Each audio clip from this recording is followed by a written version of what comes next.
Tinkerbell at a tender age of 4, and Miss Teen SA Gauteng, her passion for modeling has, been undeniable as it has grown since then.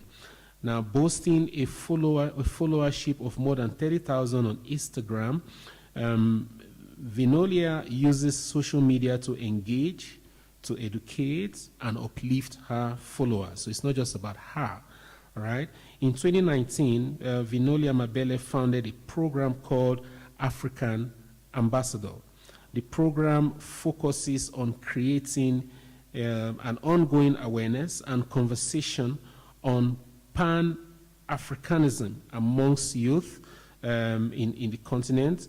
The Agenda 2063, the African we want to be, and promoting African cultures through fashion, music, and arts that are designed in such a way as to end xenophobia. So like I said before, she is a social cohesion advocate of South Africa. She's a South African of good standing, and that's why she was actually appointed by the minister. We also have a chairperson of our work stream here, Ms. Bam, who will be introduced shortly by the Master of Ceremony. Let me end by saying that Vinolia has won a number of awards.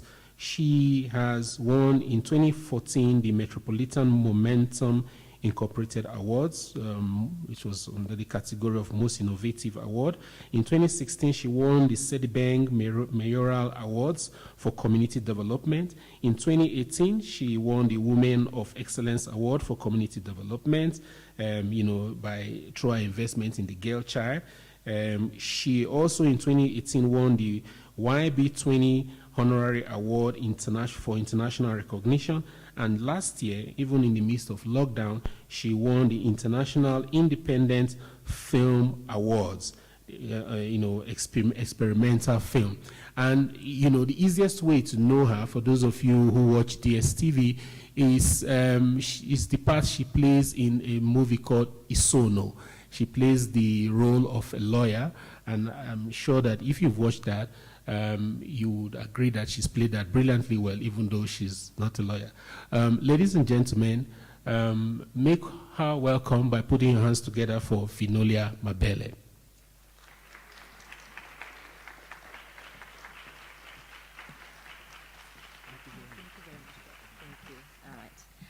Thank you so much, Professor Isike.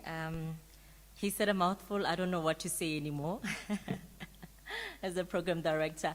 But ladies and gentlemen, I just want to welcome you all to everyone that is present here today, making it at such short notice, and the house is full in terms of the numbers that we were looking for. And to everyone that is joining us via our live stream platform, welcome to everyone as well.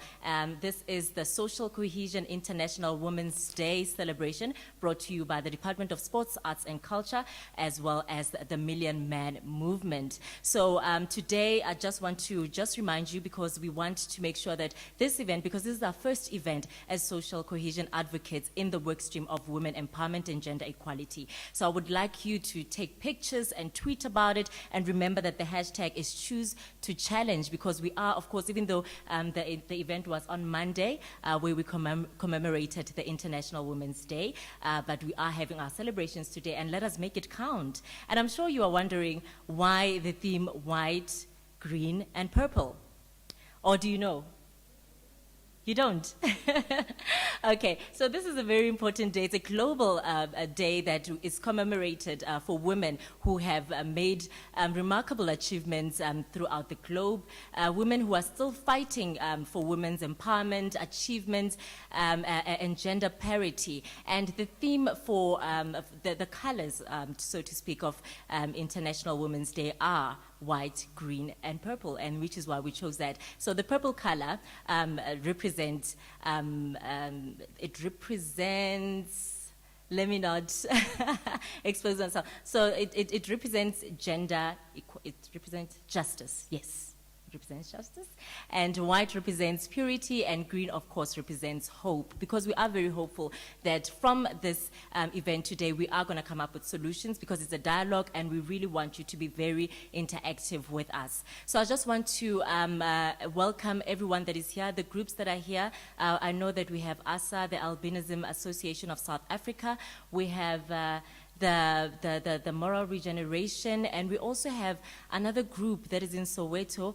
Just forgot the name of that group, but I want to thank you all, the civil society that is here, and everyone that is joining us. So let us be interactive and make sure that we do make this event count, and we reach those objectives that we are looking for. And the other important factor that I want to also remind everyone, the reason why we have men, because most of the time we have Women's Day celebrations, we have all these amazing, events of Mother's Day, but we never have men that are present. And today we have men present in our midst. And the reason why we have men is because the Million Man Movement is there to ensure, even though when you look at the branding, it's Million Man with an A, because it's for human beings.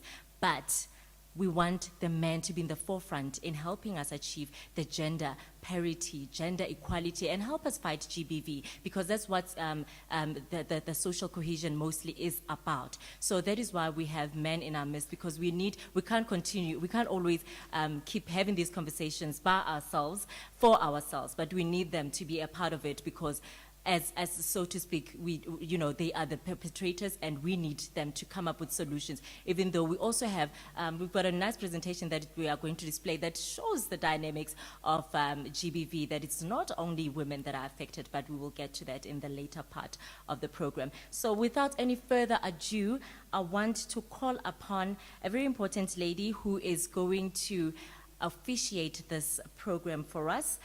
She's our mother in our work stream.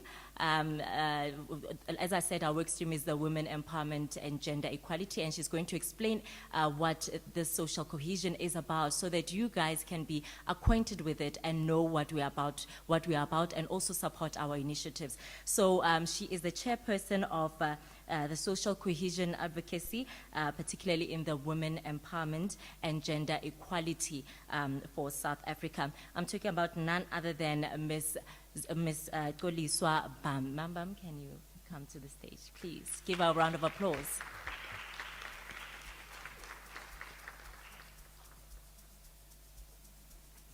And she makes us work, guys, hey? Like, she sends us message like at 12 o'clock and be like, have you sent that proposal? I know she looks innocent. Okay, there you go. I'm very innocent. It's just that we've been asked to talk about this, and we just have to do that. When I was speaking yesterday on Capital Radio, I said I don't want to use the word change. I want to use the word happen. Things need to happen for change to take place. And so that's why, unfortunately, we cannot sleep until things improve. Yes. Good morning to everyone present here. And to some extent, you've already been welcomed by the two speakers here. But as a matter of formality, Fanele City, Molweni, Sanibonani, Dumelang, thank you for gracing this occasion at such short notice. I would like to start by saying, as social cohesion advocates, as the two speakers have indicated who we are called to work towards a new vision, and we need to keep revising it according to our challenges. And this is our mandate coming from the Constitution of this country. And in the work that we do, we must be united in diversity, promote diversity, regardless of race, gender, class, culture, religion, language, or sexual orientation. And who are we? We come to you as the voice of all men and women and children, as we represent the gender-based violence and femicide work stream that we have renamed Women Empowerment and Gender Equality, because at the bottom of all of this, it's about continuing to empower women, for women to take their place in society. I am Xoliswa Bam, as she has just mentioned. In fact, I'm acting chair of the Social Cohesion Work Stream. We are appointed by the Minister of Sports, Arts and Culture. I am a deputy chairperson, and I lead this work stream that is the gender-based violence and femicide work stream. In leading this stream, we are supposed to deal with all the challenges and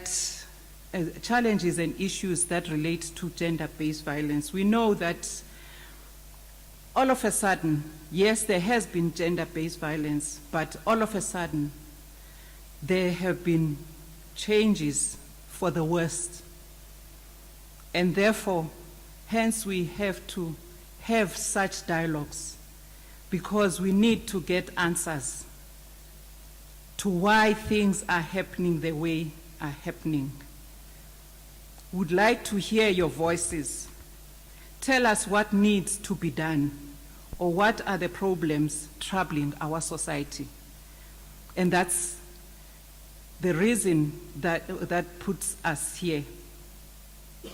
As the GBF Gender-Based Violence, we have decided to embark on these dialogues to help us get to the bottom of the causes of this gender-based violence. Because at stake is the dignity of women, let alone our children who are growing up in front of us. Because we, as I stand here, if we don't do anything, we're going to be lost. The work that has been done, as we indicate partly today, as of Monday, 8th of March, we are recognizing the work of women who have gone before us, women who championed the voice of women, the rights of women. But we have to up the gear now, because then their problems were different. And as I've indicated, gender-based violence, to be specific, has taken another angle. And I'm sure even those mothers who are celebrating, we are celebrating today for their courageousness in doing what they had to do, fight the fight they had to fight. They would be very disappointed to find our country, especially, although this is global, finding things happening the way they are happening. And so it is upon us all, with our boys and young men and men beside us, because we live together, by the way. We cannot be, when we go out, go separate ways. We have to work together to make sure that we change things and make this country a better place for our children and the future. Thank you very much.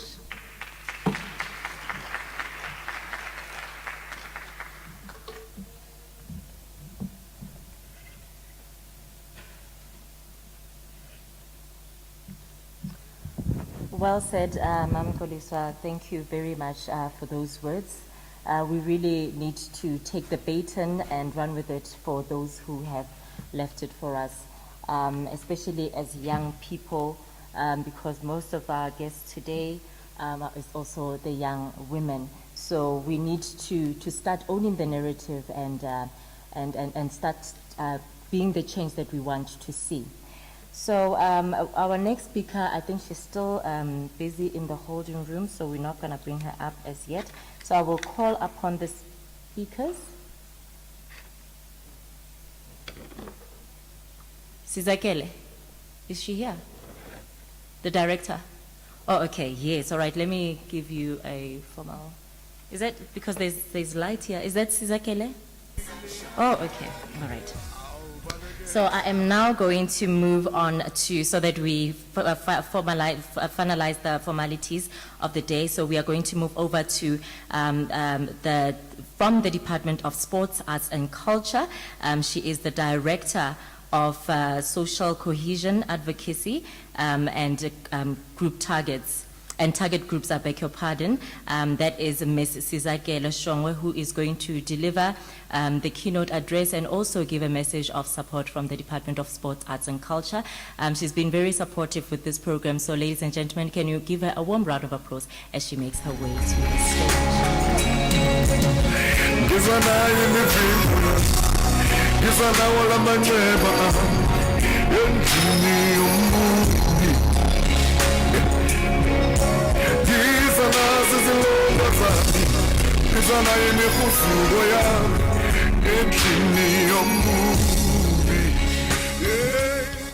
Malibongwe! Malibongwe! Igama lamakhosikazi. Thank you, Program Director, and good morning, Sanbonani, Dimacheroni, Dumelang, Molweni. Yes, the reason why I had to come with this women's cry that we usually have during Women's Month is that so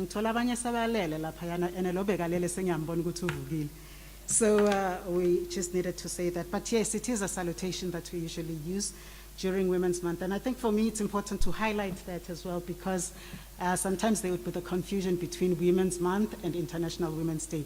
But of course there'll be the realization that International Women's Day is the one that is globally and annually celebrated. It's a public holiday in some other places, but in South Africa we have Women's Month, which is in August, and Women's Day on the 9th specifically. But of course we wouldn't complain, Chairperson, if we could still get it as a holiday, nah? Yeah, we wouldn't mind another one.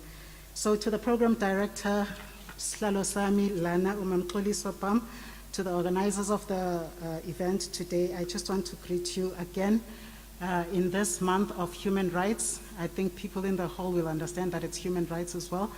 As the National Department of Sport, Arts and Culture, and it's sport, not sports. Sport, it's English. Says anomkhumbi, so I don't understand, but apparently when you refer to it in a particular way, it's sport, and then sometimes it's sports. So officially, it's the Sport, Arts and Culture Department. So we're responsible for national days, and I think it's therefore opportune for me to also mention that we're in Human Rights Month. And just to say that then the theme for Human Rights Month is also the year of Charlotte Maxeke, protecting and promoting human rights in the context of COVID-19. Just thought to highlight that as well, because it's very important. Grade 2 and something like that. If it's the 150th anniversary, then when was ship 1? Do the math for me. I was never good at math. Do you have a prize for me, Vinolia, that I can give to the person? If it's 150th anniversary, then she was born in? 150th. Okay, it's 1871, so I won't bother, but I just think I also have to highlight that, as Mamxoliso has already said, that we're not only speaking about the achievements, the successes of women in our generation, but in the women that have gone before us. And Mam Charlotte Maxeke herself was a pathfinder, quite the pioneer. She was the first African and even South African woman to go to the University of Wilberforce, I think in the US, to get a degree in social science or thereabout. But she's really one of those women that we hold in high regard. She's also an artist. She sang there, so she sang as well, an educationalist and a health practitioner. So it's important for her to remember today. So I also just want to say Happy International Women's Day to all of you, even though we celebrated on the 8th. And we're still in International Women's Day week, though, so I have to bring it up. And the theme has already been highlighted as well, to say that it's achieving an equal future in a COVID-19 world. So it's women in leadership, achieving an equal future in a COVID-19 world. It's very important. So we're talking about leadership and also equality here, and we've spoken about gender equality to a certain extent. It also says choose to challenge, so you'll understand that when we're talking about leadership issues, we're also talking about the need for us to stand up and challenge the stereotypes, the attitudes, the perceptions, and so forth, as we continue to work in the arena of development, and not only just looking at development as it relates to economic development, but social development, political development, cultural development as well. I just want to say briefly as well, because I've already spoken about International Women's Day, to say that it's not new. The socialists in this room will understand that it has its deep roots in socialist movements, because when it started initially in 1909, it was because of the American Socialist Party, the women there that were fighting for working conditions. And the reason why I want to raise this as well is because it's still the same working conditions that we're fighting for as women today. They were talking about working conditions and wages, but we're still talking about equal work for equal work done. Some people are still talking about their maternity leave rights because they're not getting performance. And we're still talking about unpaid care work, as you know with HIV, that it's the women that care for the people that are old, that are disabled, that also have HIV. So it's a struggle that continues, and to say that we're grateful for Abo Mam Winnie, Abo Brenda, Abo Mam Charlotte Makweke in taking the struggle forward, and we continue with that as well. And the other thing that I wanted to say then is that with International Women's Day, then there was finally a recognition from 1909. You'll understand that there was the French Revolution. Here, I still wanted to go to my students who tell me when the French Revolution was, and the Russian Revolution, but we first got the stages. It was finally recognized in 1977, and I want to believe, Mam Toliso, that maybe it's because we had had the first World Conference on Women in Mexico. You'll have to pardon me, I'm a feminist and a radical one for that matter. So for me, this is me. And besides the fact that I get paid to do it. Yeah. So in 1977, we had already had that. You will understand that we had the Beijing conference in 1995, which was the groundbreaking one, where they said we came back and we said the boys and the men and the fathers should be washing napkins. But it's a historical thing that I want, as also I think Umam Xoliso or Usisi had already said, for where's the youngest girl? For them to know, because 2 or 5 years from now when I'm gone, they should still know who we are and where we come from. So it was recognized in 1977, but up to now we've had also the Second World Conference on Women, the third and the fourth. And we've stopped at Beijing, wondering if we should continue, because last year it was Beijing plus 25, I think, I want to remember.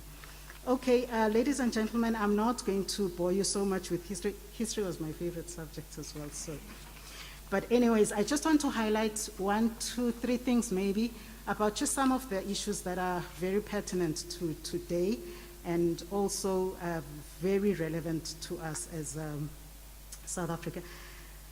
The issue of the pandemic, I think, has been discussed widely, and people talking about the impact of the pandemic. But we'll know that whenever there's a pandemic, it's always going to be disproportionate to women. So women are going to be affected the most, but I'm not going to go into that. But what for me is a bit of a sad point is the fact that the older persons who usually look after our children, our grandmothers, our mothers, are the people sometimes who are dying. So for me, it's that to say that who is going to be there to teach these children, to even teach them our languages and our ways of living. So there's that, there's the unemployment issue. And you know, when you're talking about the sociology of disease, those are the things that you're talking about. But that's COVID, and we're happy that we're through it now. And I'm wondering why people keep talking about the third wave. It's like we're being pessimistic about it and jinxing ourselves. So I hope we don't get to there, because the numbers are slightly better now. But the economic empowerment as well is very important for women. And I just want to talk about that because usually we think that to end gender-based violence, women have to be economically empowered. I can stand here and I'm earning the salary of a chief director, but I'll still be infected with HIV. I'll still be beaten by my executive husband and so forth. So what is it beyond the economic empowerment or economic development that we we need. So we need to go into those difficult areas and difficult spaces and uncomfortable spaces to talk about as women and men and as boys and girls. Then I just want to drill down to the issue of gender-based violence, which is what we have termed now the shadow of the pandemic itself, because we still have very high cases of it, and it has been declared a pandemic of sorts as well. So just to say that we do need to, when we talk about GBV, go into the fundamentals and look at the real causes over and above alcoholism, because you can have somebody who's a teetotaler, doesn't smoke, doesn't drink, but is going to beat you into a pulp. So what are the real causes there? Leave alone poverty, because you have very rich people in Parkhurst, whatever, Lyndhurst, whatever your places, those high walls, that will actually do it, and you have those white ladies put makeup over it and not talk about it. So what is it really?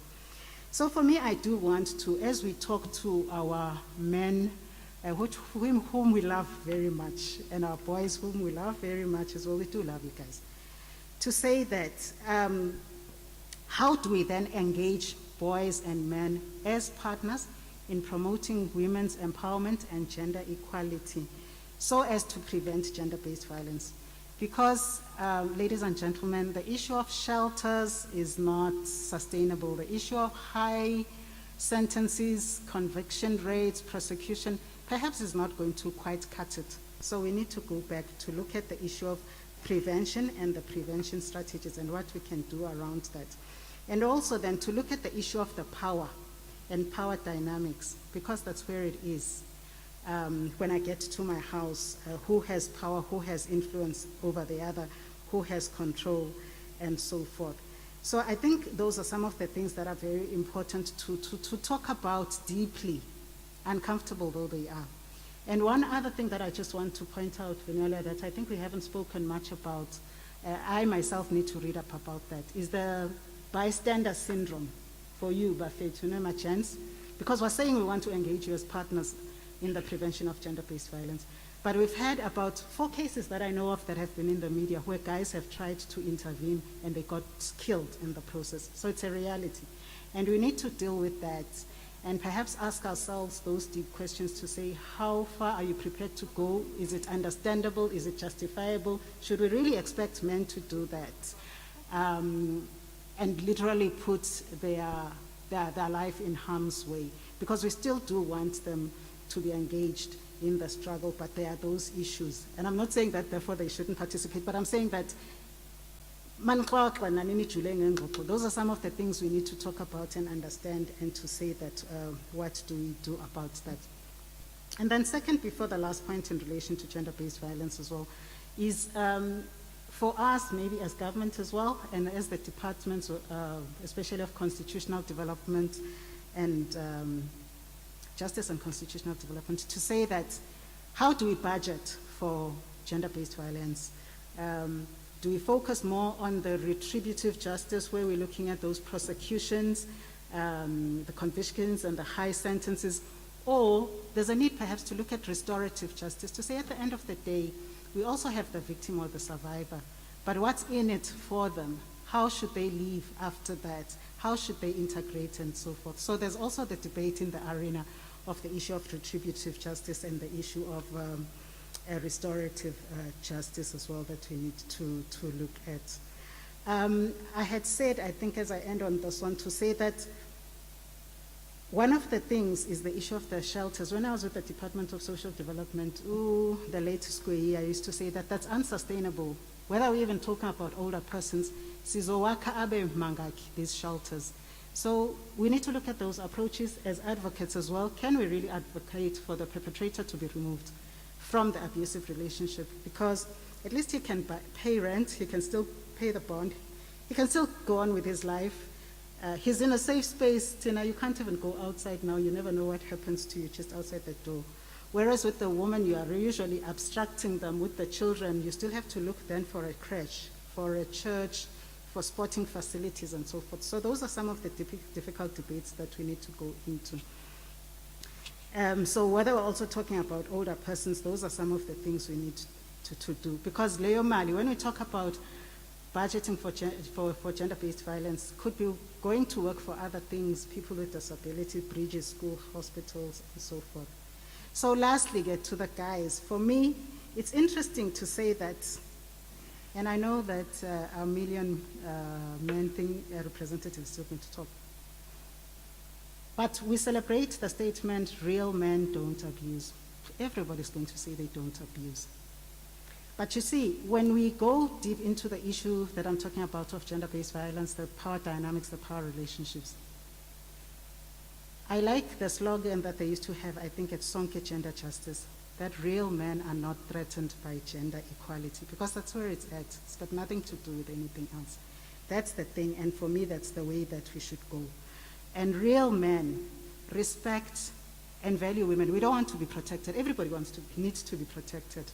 So the sentiment that goes out there, I did say, and I'm a radical feminist, to say that we need to protect our women, no.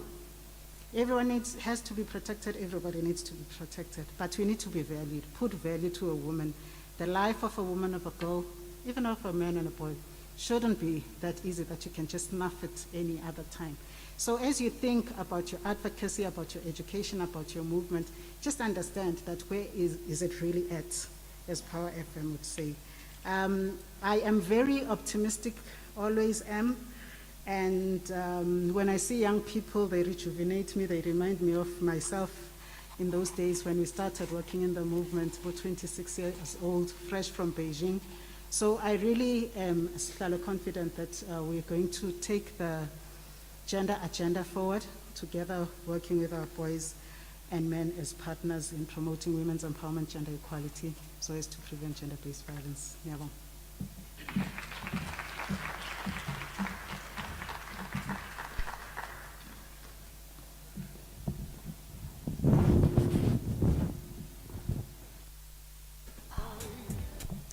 Well, thank you so much to the Chief Director. That is Chief Director Sizakele Shongwe. I think she has really set the tone for what today is about, and we really need to start looking inwards and making sure that asking ourselves, what is it that we want to see changing, and what is our contribution? Where do we stand? The bystanders. And Umam Tolisa also mentioned that this is a conversation that needs to be had. It has to happen. So today we are really starting with that, and we want you guys to be in the forefront and being those advocates who are there to tell the world what we want to see happening, because our lives matter. Women's lives matter. We matter too. And vulnerable as we are, weak in terms of masculinity, but we need to be, to live freely. And as the Chief Director has mentioned, that we don't necessarily just want protection, but we want to be free. Not always seeking for that protection, but why can't we just be free? And I think that's what we need to be looking at. And I'm glad that today we have the men that will be joining us in this dialogue. So before we move, before we move to the dialogue, I want to request that our speakers come and join me onto the stage, so that when we move with the program, we don't have to wait for one another. So can the speakers come through, please? Mr. Keledi Mwabelo, Mr. Tubelo Shabalala, Dr. Koliswa, and Nhlanhla Dingiswayo. While they're making their way to the stage, DJ, you can play some music. So that they come out.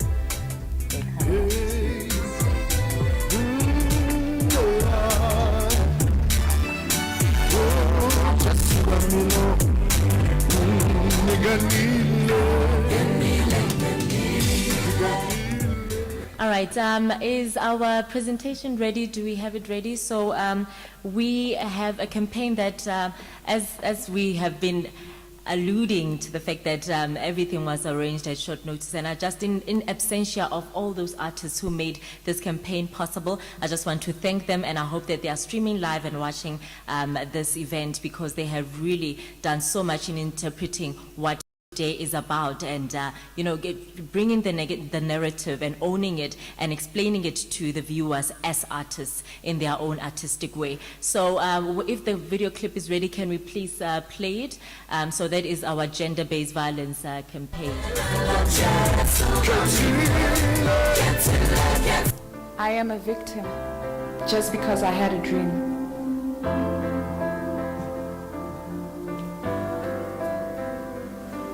gender-based violence. I am a victim just because I had a dream.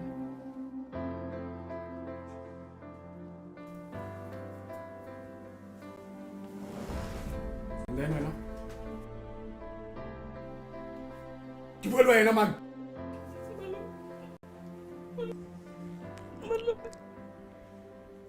Malamang violate. Namiksanakan ako. Kunya ka nitrum jaga di patang dia sakit malu. Ditoro how? Damn it! You right, I paid for those dreams. Kinda ki pati school fees wangu. Nomhlombo za violate.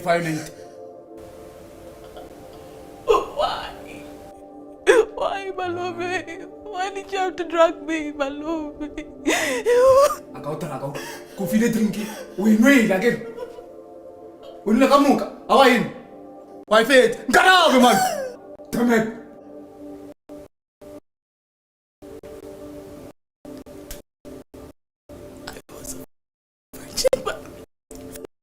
Virgin. Warren, no, yes. Virgin.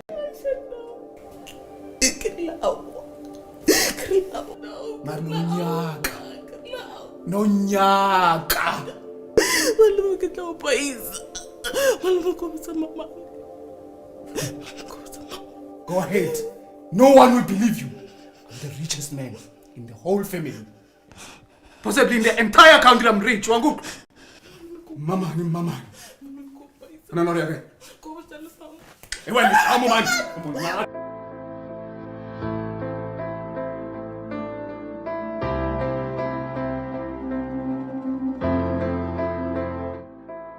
I am a victim. Absolutely not. Come back. I've been working for 18 hours. No, The love of my life is over. absolutely not. Babe. Welcome home, babe. What? I just made your favorite dish, babe. Okay. Can I just... Everything. What? What do you want? Can you not see that I just got it here? Are you okay? Gosh, I just got home. Can you let me breathe, please? Jeez. Oh, Gosh. can we talk? What? The stupid food? What? Speak. Gosh. Babe. Shut up! What do you want? So tired of you. Don't do this, please. Do what? What are you gonna do? You're useless. Don't pay any bills. Don't do anything. I have to do everything. And you still very food. Huh? What?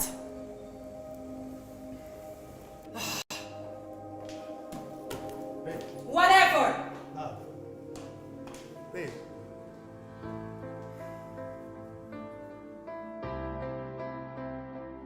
I'm still a victim just because I'm in love. I am a victim.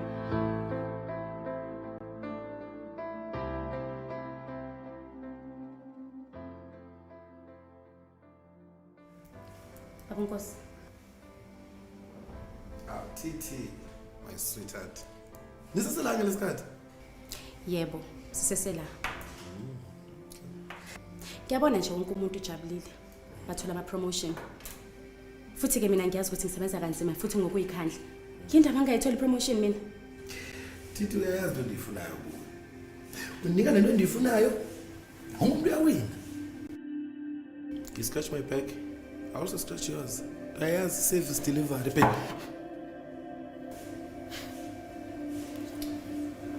Awusho babunkosi. Akubalekile ukuthi ngisebenza kanzima kanjani kule company. Wena into oyifunayo ile oyifunayo kule company. Uma e-office yami. Phuma man. Uyafika apho uzokusejusa ngamapela amakhulu. Phuma.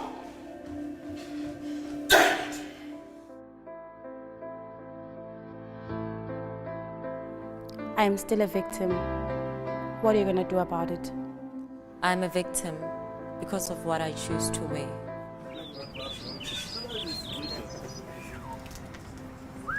Aw, umakhosha bethu madoda. Oring? Umpitsa mahosha? enhle kona yini manje sonogcoka izinto zikasisi wakho wena wena o itlwaetse ntho ena ya go bontsha sheba banana ka reng ke some piece of meat. wena yini manje sonogcoka impahla zabo Ke aparetse wena ga ke aparetse. Fuck off man. mana sohambe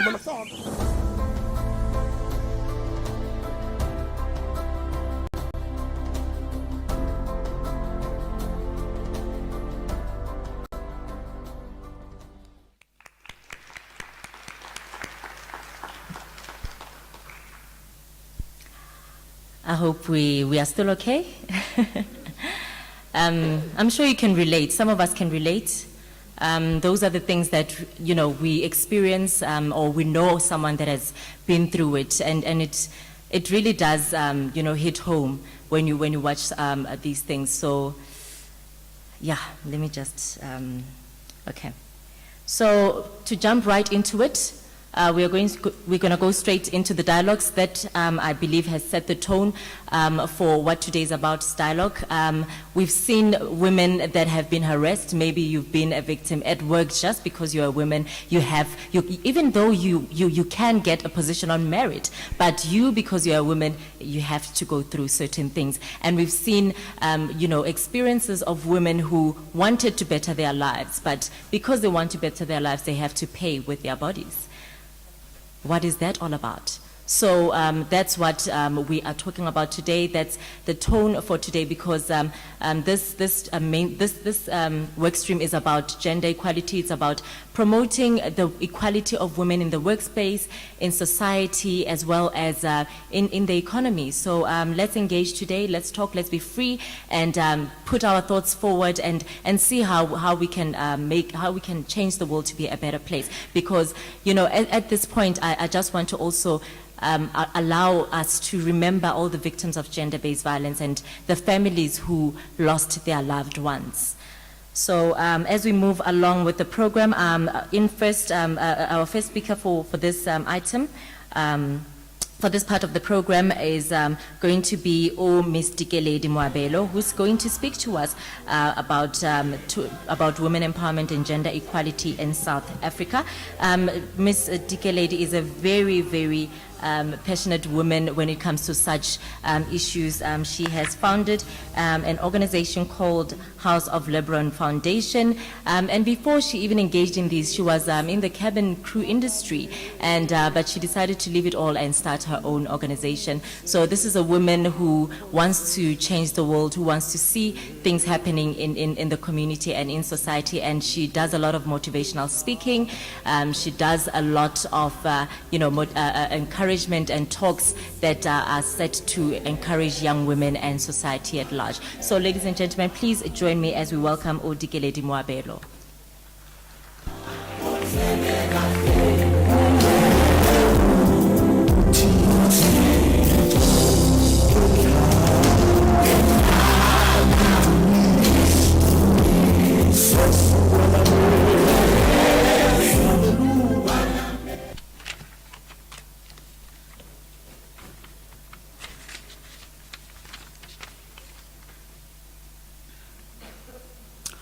Allow me to greet you in the powerful, undying spirit of one woman that I know who is a true foot soldier, who is a fighter, Umamu Winfred Zanyiwe Nomzamo Madigizela Mandela. Good evening, good morning rather. Where I come from, they say greetings is a fundamental language that is known and spoken by all. Allow me to greet you, Sanbonani, Absheni, Dumelang, Legai, Kibari Yako, Jambo, bonjour. My name is Dikeledi Moabelo. I'm the founding director of the House of Lebron Foundation, an organization that works with schools and students from disadvantaged communities. What we do, we assist disadvantaged schools to produce quality students that will be an asset to the communities, to the society, and ultimately the country at large. We not only are focused on a girl child, we also are grooming a boy child. Prior for this engagement, I was speaking at the International Women's Day in Uganda, and I was addressing the issues of gender parity. I said a lot, a mouthful about fighting as a woman. We need to fight, we need to fight, we need to fight. And when I got this invite, I sat down and I wanted to draft something. And I was gathering my thoughts. And I said, I'm not going to prepare anything. I'm going to be brutally honest. I'm going to be real. And I went through Umamu Winnie Mandela, who is my inspirations, documentaries.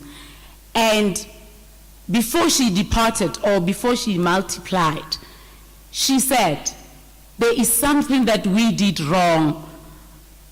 My generation, meaning her generation, there's something that they did wrong that led this current generation to go through what is going through. What was it? Because they were fighting. What is it that they did that landed us or resulted us into this era of gender-based violence and suicide and, you know, brutal killing of women and children? And I was like, I will look into it, Mama. Because you have multiplied, I will look into it. And I sat down, I gathered my thought, and I found it. They forgot to raise a boy child. They were too focused on grooming a girl child. They were too focused on mentoring a girl child, empowering a girl child, and forgot to raise a boy child. You are a boy, you are strong, you can't cry. And when you are a girl, don't go out late, don't wear that. Come here, this is how to cook, this is how to clean. And when you are a boy child, you're getting close to your mom, don't be gayly. Are you gay or something? A boy child tends to raise himself, to be bitter and angry and felt neglected. All he wanted to do was revenge. Worked very hard to get a job so that he can get his revenge. He's not going to kill his mother. Who's the next victim who will be close to him? The spouse, the wife, the girl child. It happens so indirectly, you are not even aware of it when it happens. I was raped when I was 9 years old. I was molested when I was 12. And I didn't know what was it because I was not aware of the sex education and everything. I didn't know what was that. Someone touched me and did horrible stuff to me. What was that? I don't know. I didn't know what was that. I didn't even know what is sex. I didn't know anything. And as I grew up, as I was maturing, I understood that, oh, there is rape. I didn't know it affected me. But guess what? The result of what you went through as a child lies in your behavior. You might not think it affected you, but the way you behave around people, the way you evolve, or the way you solve your issues, or the way you, I don't know how to put it, but it affects you in so many ways. I started dating when I was 21, and I didn't think it was a problem. I just thought, no, I don't want to date. But to think of it, that what happened was the contribution of me starting dating when I was 21, because I wanted to start dating when I could take care of myself, where I could fight if a boy maybe disrespects me or touch me where I don't want to be touched, where I'll be, in a position where I can fight back so that nobody can take advantage of me again. I didn't think about it, and I started dating. In all the relationships, I wanted to punish my partner all the time. I would feel so happy when he's apologizing for nothing. Like, I would initiate stuff for him to just always apologize. When he apologizes, I feel so good. I feel powerful. I feel I'm on top of it. I'm controlling him. And I didn't know. I didn't think it. I just enjoyed it, until I spoke to my friend and I was like, you know what? He apologized. When I caught him cheating, I was not angry that he was cheating. I was happy that he's going to apologize. I was looking forward to the apology because it made me feel whole. And I didn't think about it that way. My friend was like, that's not normal. What happened? Why are you always like looking for apology. And I sat down, I was like, oh, that abuse, it contributed to this. And I stopped dating. They don't deserve to be treated that way. It's not their fault. And now I linked it to the gender-based violence, men killing women and children and a girl child. Their mothers forgot to raise them. Their mothers neglected them. They're taking out on the wrong people. Men never kill a boy child. Men never kill themselves or others. They always kill a girl child and a boy child because they're broken, they're neglected, they are forgotten. Gender equality in South Africa. From my point of view, I think we are the cause of gender inequality. We teach our children from a very young age that they are different. A girl this side, a boy this side. No, you can't do that, you are a girl. No, you can do this, you are a boy. We are initiating these norms and stereotypes from a very young age. And when they grow up, they become different because we taught them to be different. And after that, we cry a river and be like, men are like, they're treating us different. They think we're not strong, we can't lead. But who raised those people? Who raised the trash that we call of a man?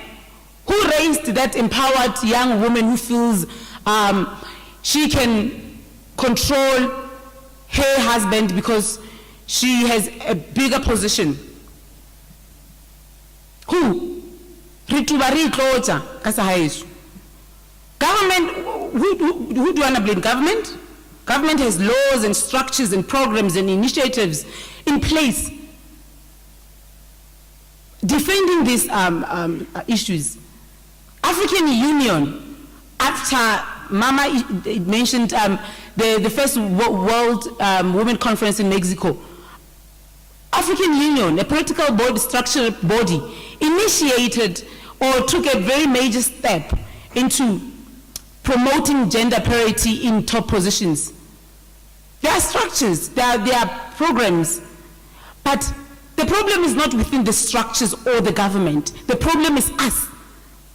It's in the society. It's us. How about we forget patriarchy? How about we forget misogyny? How about we forget teaching and letting our children to inherit all these norms and stereotypes? As I was coming, I passed the church. It was boldly written, ladies' entrance, men's entrance. In a church, it's not a school or a theater, it's a church. Boldly written, females, males. And those people are not Boers, they're black. Before Solomon Kalushi Mahlangu departed, he said, all we want is freedom. Freedom for women to love, for men to work, for children to learn. All we want is equality. All we want is for a nation to grow. That's all we want. He continued to say, I am one of many foot soldiers that are yet to come and will still fight. He had that mentality that a woman must stay home and work and love a man and take care of the children. He had that mentality of a man must go to work and children to school, particularly a boy child to school. So a girl child will stay at home with the mother to do home chores. He had that mentality. I don't blame him. But I'm standing here today saying to Solomon, we have the freedom, Solomon. Women are able to work and love at the same time. Men are able to work. Children are able to learn. But equality, we cost it ourselves. Not apartheid. We are recreating it. We need to look deep in it. We need to engage.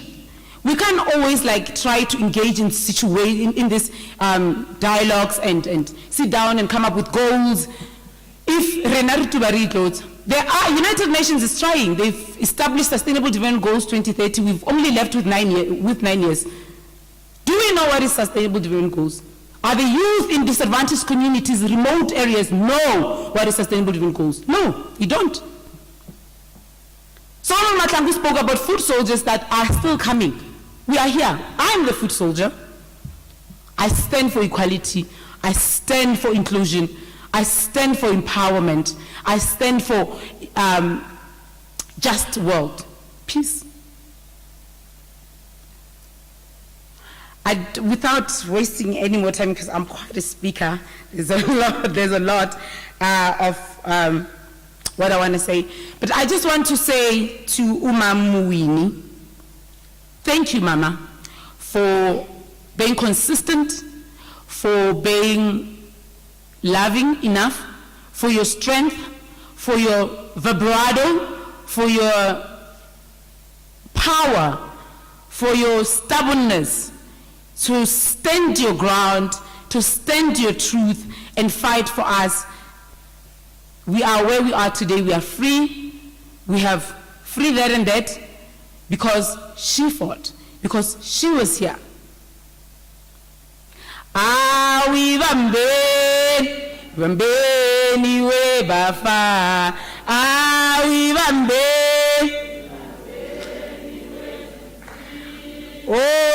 Lesibamu Saleba. Mama Winnie will be so disappointed. She was such a foot soldier. Come on! Willie de we bambe. We bambe.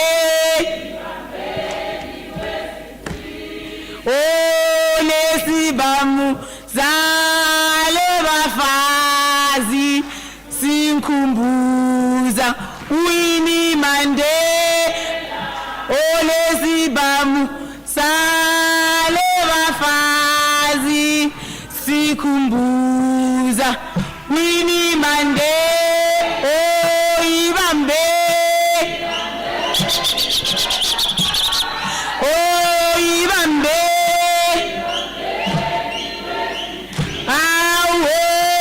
Lesibamu Saleba fazi osikumbuza Oliver Tambo Lesibamu Saleba fazi osikumbuza Winnie Mandela ibambe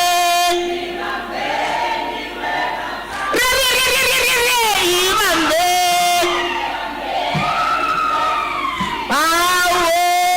Lesibamu Saleba fazi esikumbuza Winnie. We are in the city of the great and brave young Solomon Mahlangu.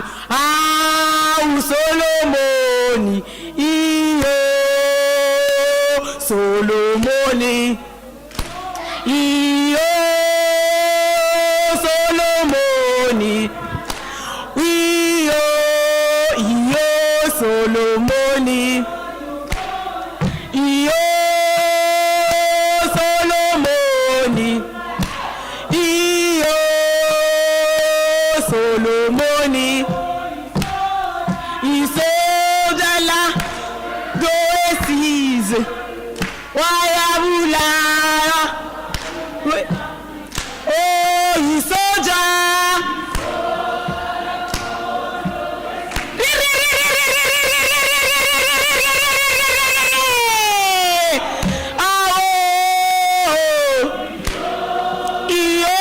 Solomoni, iyo Solomoni, iyo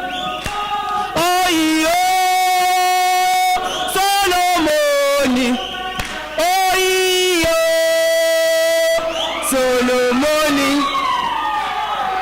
isoja lomkhonto wesizwe.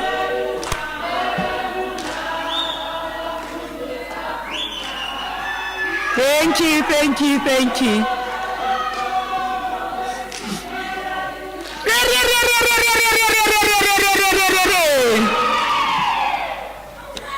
Amanda! Amanda! Ladies and gentlemen, my name is Dikele Dimavele, and where I come from, we are leaders.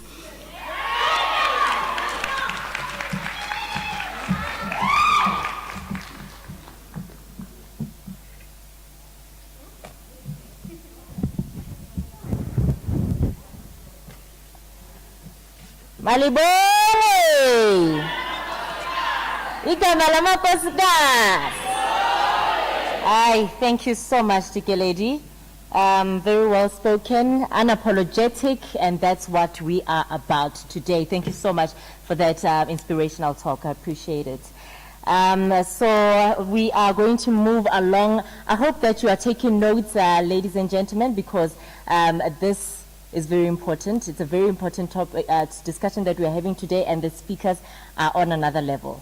It's heating up, eh? Okay, all right. As we move along with the program, we are now going to engage men. This topic is very important. It's about engaging men and boys as partners in promoting women's empowerment and gender equality. The boy child that she spoke so fondly about. What are we doing to make sure that this boy child becomes a partner, that he becomes the man that we ideally want him to be when he grows up? What are the men doing in society to make sure that they contribute towards the empowerment of women and equality?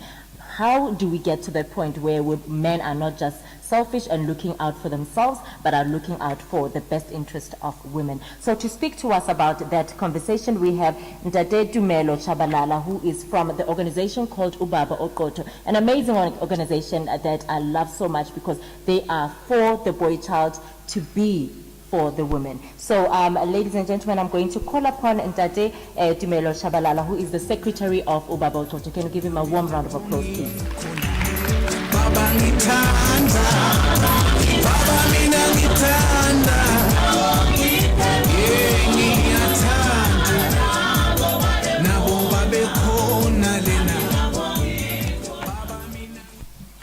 Dumbala, the guy. I would like to take this opportunity to thank Program Director Ms. Vinolia for such welcoming. And I can say much of her, but it's another story for another time.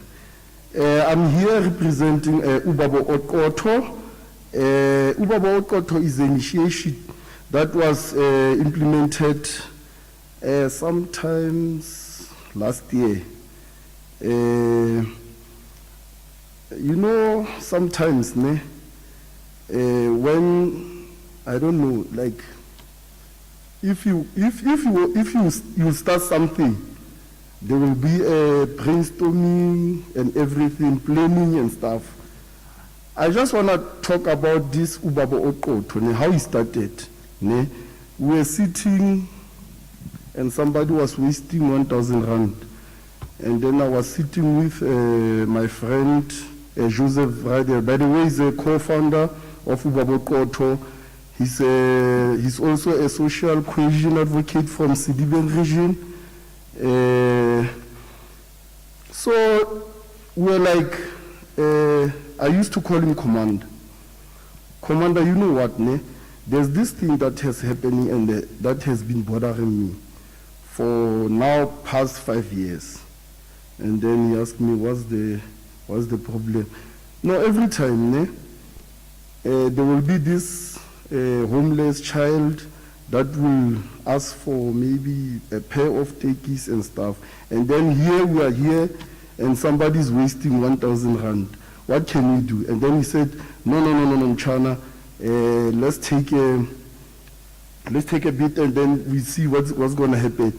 We started by collecting clothes as Ubaba, and we cooked for the homeless. We cooked a decent meal, and then that's when Ubaba Oqotho started. Then as we were going forward, we said, no, Madam Chanaman, this cannot happen once. It has to be something that will go on. That's when we started by the name of Ubaba Oqotho. Ubaba Oqotho, it's focusing, especially building a boy child from as early childhood. Being a father figure is a hugely powerful factor in a child's life and in fact a great impact in the society. A strong father figure is a profoundly effective at reducing crime, drugs, addiction, and even depression on a child's life or on the vulnerable society. A strong father can influence positiveness in combating the challenges which the child will face or come across and the vulnerable society as a whole. Most of the time, we celebrate such occasions, Women's, Fathers, Mother's Day, and so forth, but we tend to forget our roles as a father figures to someone. It takes only initiative to be empowered as fathers, to be knowledgeable, active, and emotionally engaged to the vulnerable society. Today, it's very much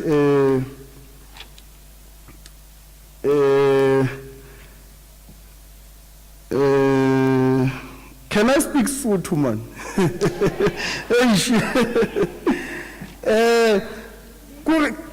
Okay, mix, ne? Yeah, it's fair enough. Sometimes, kana tse dingwe, we tend to say hore na bana ba banyane ke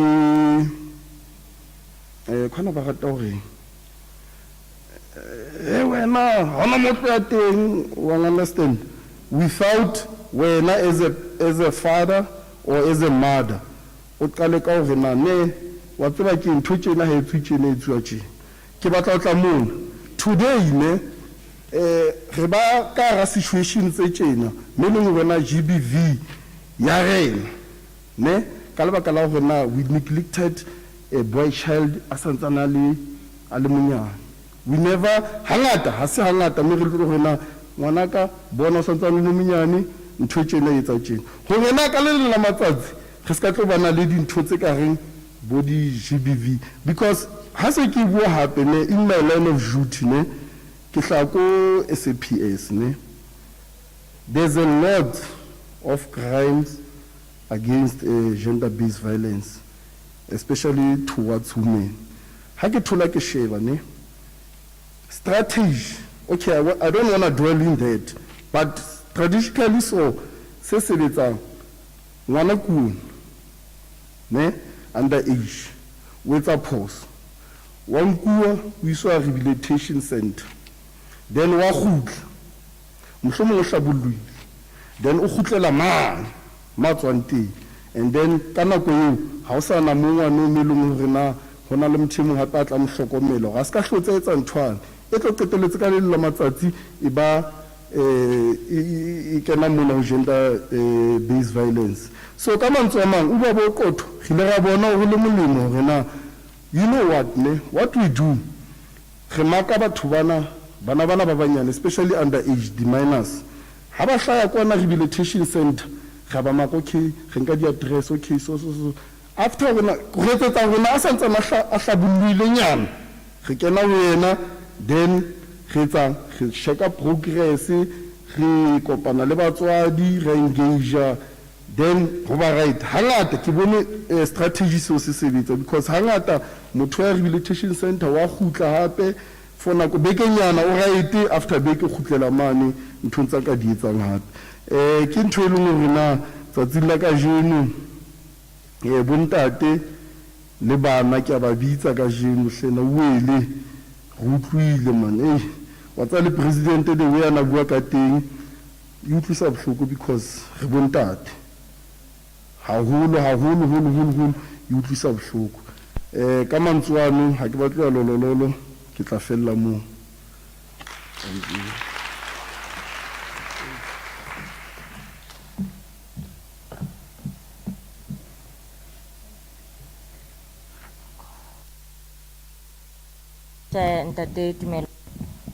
I think that was very powerful hore bontate le bona ba ke ba bontshe hore they you know they want to be parents and not just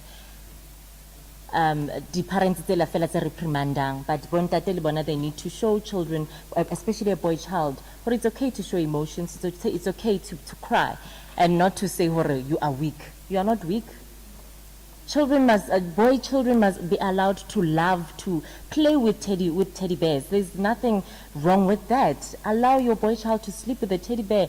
There's nothing wrong with that. It's just to show them the human side of things, not just to be rough. But let me save time because we are running out of time, and I'm going to call our next speaker while she makes her way onto the stage, and or maybe let me just move straight to the Men in Power. Dr. Krisa can also come to the stage, please. The Men in Prayer. The Men in Prayer. The Men in Prayer is an organization that also is men that are, that comprises of different stakeholders from various walks of lives who are for making the world a better place. So you can have a seat. So I'm going to call upon Mr. Nhlanhla. Yes, that's Mr. Nhlanhla Dingiswayo, who is the stakeholder manager of Men in Prayer. So I'm just worried about time, so if we could just be short in our program so that we keep to time. Ladies and gentlemen, please give me a round of applause. Thank you, Ms. V.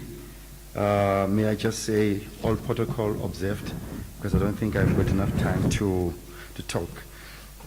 So Men in Prayer, it's an organization in Soweto. We meet in Epelecheng every Saturday morning. We meet to, we meet to pray mainly with men, and then we also engage young men and also the boy child. So now, for my talk today, I just wanted to have an introduction from what I I've read from the United Nations sustainable goals that must be achieved. The first one is, we know it's no poverty. The second one is zero hunger. The third one is good health and well-being, and the fifth one is quality education. Gender equality is number 5 on these goals. And then their introduction, they say gender equality is not only a fundamental human right, but a necessary foundation for a peaceful, prosperous, and sustainable world. When I read these words, I was really crushed. They really grasped me.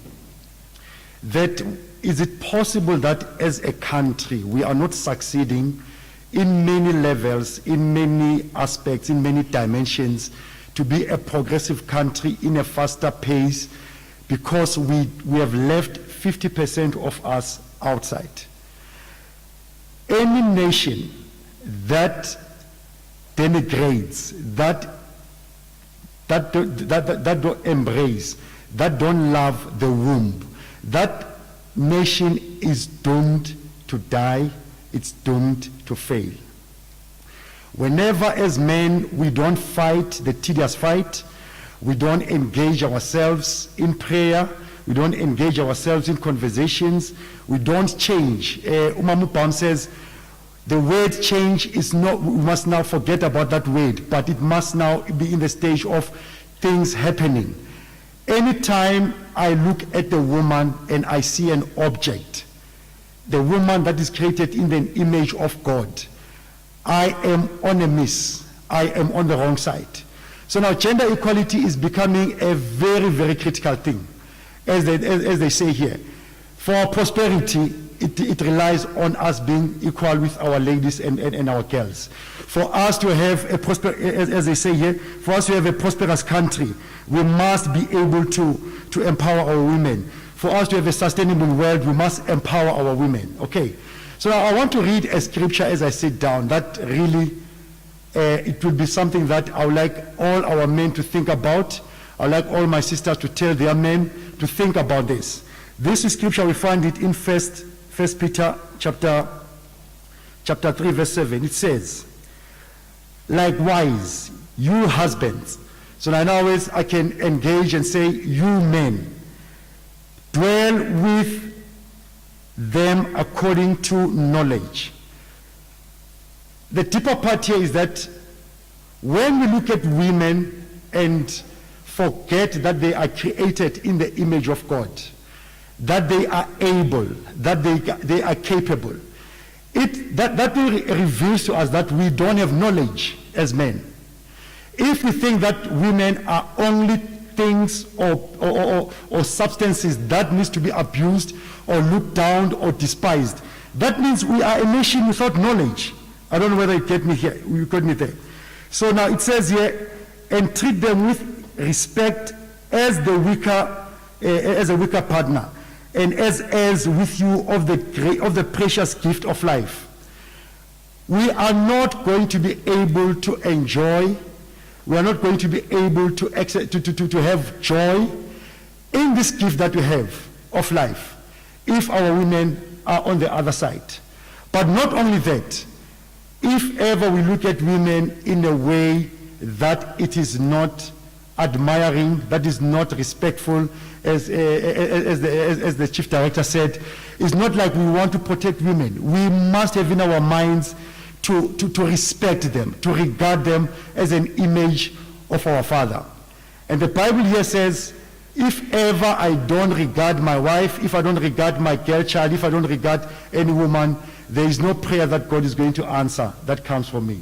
So now, men and guys, can you take cognizance of this, that we need to regard our women the way the Creator regards them, because they are precious to Him. Let them be precious to us. Otherwise, our country is going down the drain. There's a professor who spoke about 5 years ago. I attended a meeting. He said, if women can stop bearing children, if women can close their wombs for 5 years, the world will be doomed and there won't be any human being in the world. And I went down to get the research and I understood, I learned that it's not only to bear children, but the womb carries more than that. That is why in our own language you say, when you educate a woman, you educate a nation. When you educate a man, you just educate one man with his family or with his near people. But when you educate a woman, you educate the nation. So now I want to say to my women, yes, you have been victims. Can you help us now and not be victims anymore and be victors? There are so many progress that we have done. If you look at our matric results of last year, we can see that women and girls are the most qualified in terms of bachelor degrees, in terms of distinctions. So now, women, can you now also change that we are victims? We are victors. There are things that we have been victorious at. Can you just concentrate on those things and mark 5 years, 10 years down the line, you'll see that this world might have a new president who is woman, and he might not be coming from the ANC, but might be coming from South Africa. Thank you.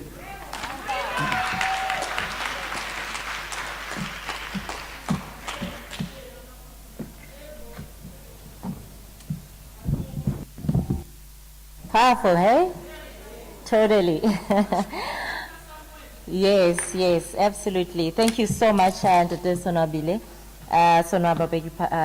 Dingiswayo, I beg your pardon. That was really, really powerful, and we really are looking for that era where we have a young female president. Not necessarily that they must be old and they must be an ANC veteran, a young female president, because we can do it. Yes. So without any further ado, I'm going to move straight to our next speaker. It's very important that as we are speaking, we don't just speak from speaking because it's just a talk show, but it's important that we have someone who can give an experiential account on what today's topic is about. And today we are going to have Dr. Koliswa Matebese Nochulwana, who is going to be talking to us about surviving gender-based violence and femicide. Most of the time, even men, because you saw in our clip earlier on that we also have men that are on the receiving end of gender-based violence, and unfortunately, men don't talk about it because they will say you are weak, why when I mean, come on, well, I'm shy, you know. But some men do also are also on the receiving end of gender-based violence, and it's something that I would like us to talk about today as well. Let's just be free and have that conversation. So, Dr. Kholisa, just to give you a brief bio of who she is. She's a postdoctoral research fellow from the University of Pretoria. Dr. Kholisa Matebese is has been trained has been trained as a teacher by profession. She currently works as an analyst on national and global development. She holds a Doctor of Philanthropy, a PhD at the University of Pretoria, and a thesis titled A Critical Analysis of the Oversight Role and Function of the Standing Committee on Public Accounts in Promoting Accountability in South Africa's public sector. Ladies and gentlemen, I would like you to join me in welcoming Dr. Kholisa onto the podium as she is about to share her story.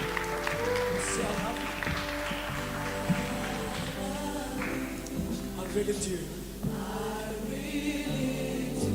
You're the reason? Malwele, Dumerang, good afternoon. Indeed, I am a survivor of gender-based violence. I'm going to speak about my experiences on living day in, day out with gender-based violence.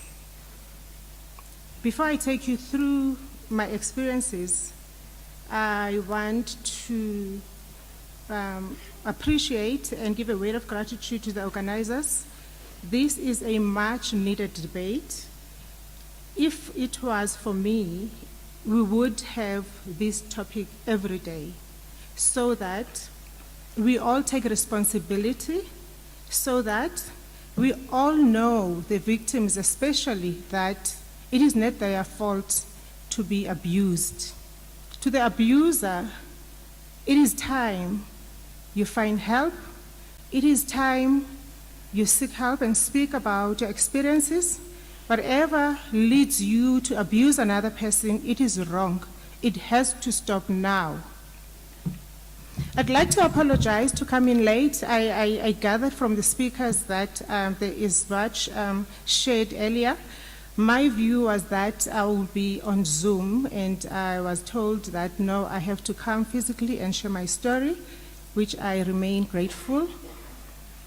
As I take you through my story, my experiences, I'm going to share with you the signs of gender-based violence and its forms. These signs that I'm going to share with you, I want you to picture them. I want you to look at me as I stand here in front of you, that I personally went through all of them. I'm going to take just a few of them, but I personally went through all of them. One of the signs, thank you. One of the signs of gender-based violence is isolation. The reason why I decided to take you through the signs as part of my journey of survival is that when they happen under the pretext of love. They're very subtle, and it's seldom that you pick them up. It's seldom that you are aware of them for various reasons. Sometimes you've never seen them before. You don't know what abuse is all about, so you won't think it is abuse. So one sign is isolation. If your partner isolates you from whether your family, your friends, or chooses where you should go, what events you should attend, you should know that that is a sign of a gender-based violence. In my situation, I met the perpetrator. I had just finished a diploma, and I was planning to go study at a university, and at the time, he was a lecturer at the university. I had enrolled. Obviously, I introduced him to my friends. He introduced me to his friends. As time went on, he didn't like some of my friends for odd reasons. And in his explanation, he would say he's protecting his own. And I struggled to visit my family. I struggled to stay behind at library. I had to eat at staff crawl. You know, he literally isolated me. At that time, I was madly in love as well. I did not think he was abusing me. All I thought was he wanted to spend more time with me, and I allowed him. Another sign of abuse, I'll take you briefly. Another sign is emotional abuse or emotional blackmail. When your partner, I'm speaking now, whether the lady abuses a man or a man abuses a female, in my situation, emotional blackmail was he will accuse me of sleeping around. He will accuse me of sleeping with men. He will accuse me, why this person is looking at you, do you know him? He will stand up if we are at a restaurant or working in the shop and ask that person, do you know her? And if he says no, he starts a fight. That we are fooling him, we think that he's a fool. He saw how this man looked at me since we walked in the shop or since we sat down. When we get home, a fight starts. That who was that guy? Because when we were walking through the door, he was looking at you. Tell me, who's that guy? He would try and make me deny my own truth. I'll end up not knowing, do I know him? What if I know him? I should have looked at him again. Now he makes me doubt my own truth, you know? Another sign is intimate partner violence. In case you thought when you fight, and when you end up having sex because he wants to, it's makeup, it's okay. In my situation, he would demand sex all the time, whether I'm ready, whether I'm sick, whether I'm in my periods, whether I feel like doing it, he will demand sex, and he will push me on our bed. He would put his fingers and see if I did not sleep with anyone during the day. He will smell me. He would stop me as I go out of the house, pick up my car keys. You know, we were married then, going to work, and then he would demand to have sex with me right away. And at that time, I was not allowed to clean myself. I must go so that whoever wants to have sex with me during the day, at least I had sex with him. Imagine going out of your house, going to work, sticky, you are uncomfortable. It doesn't matter if you get to work and clean yourself, your mind tells you that you're not clean. You won't function properly that day. Your self-esteem is eroded, is taken away. You feel low, you start doubting yourself that, what is it that I have to do to please him? You know? At that time, you are allowing the situation. That's the responsibility as a victim, that you need to acknowledge that you are allowing it. Because I knew that after work, I'm not supposed to take a shower. Because he's gonna say, why are you showering? What did you do today? Did you sleep with somebody? I will still cleaning myself. I'll go to the bathroom, just dip a washing rack and clean. You're sweating, you're running around, you feel sweating, you feel dirty, you wish you can take a shower and relax and cook and do whatever you want to do. But I was not allowed to do that. He will force himself. If he doesn't, I must sit there and wait for him to say, I can take a shower or not. Then I'll go to bed like that. Another sign, I'm trying to be brief, but another sign I went through is financial abuse. I think a lot of us ladies will relate. Do you understand when he tells you you are a reckless spender, you don't plan, you end up buying things, you keep them in your car or you hide them in the house because you don't want him to see them. And when he sees, oh, when did you buy this? Why didn't you talk to me about it? That's financial abuse. We should not allow that to go through that. It's even worse in marriages. You know, when he starts denying you shared resources, you can't drive my car, you can't do this is my house. That is a form of abuse. And the longer we tolerate it, we normalize it, it doesn't change it. The only thing that it does, it prolongs the pain. You know that you don't like this behavior, you don't want him to do this. He will have his own justifications. My ex at the time would say his father used to do it to his mother, and I would hear stories from church. It doesn't make it right. We need to talk about this. We need to talk about the signs. No one gets into any relationship to look out for the signs. But I want you to know them. As we stand here today, you need to know the signs. And if you let them continue, if you can relate with one or two of these, I'm going to share another thing. If you allow yourself to go through one or two and you continue to ignore them, you're contributing to what you're feeling. You are contributing to your state of mind. You are contributing to your unhappiness. I wonder if you'll be able to realize your dreams. And I always tell people, if you allow these signs or these forms of abuse to continue, I feel sorry for you because you may not have your opportunity to stand here and share your own story yourself. People will share your story on your behalf at your funeral and say, this is what she went through. And yet, you ignored the signs. Another sign is physical abuse. A lot of the time we think abuse is about punching another person and let other signs go unnoticed. Yes, physical punching, kicking, that's abuse. Whether he's going to apologize, whether he's going to say, you made me do it, you should not have done this, I told you, the bottom line and the fact remains he punched you. He has no right to do that to you. Do not allow it. Seek help, go to a psychologist, read about it. If you don't know your situation, that it's abuse or not, read. Read about what just happened.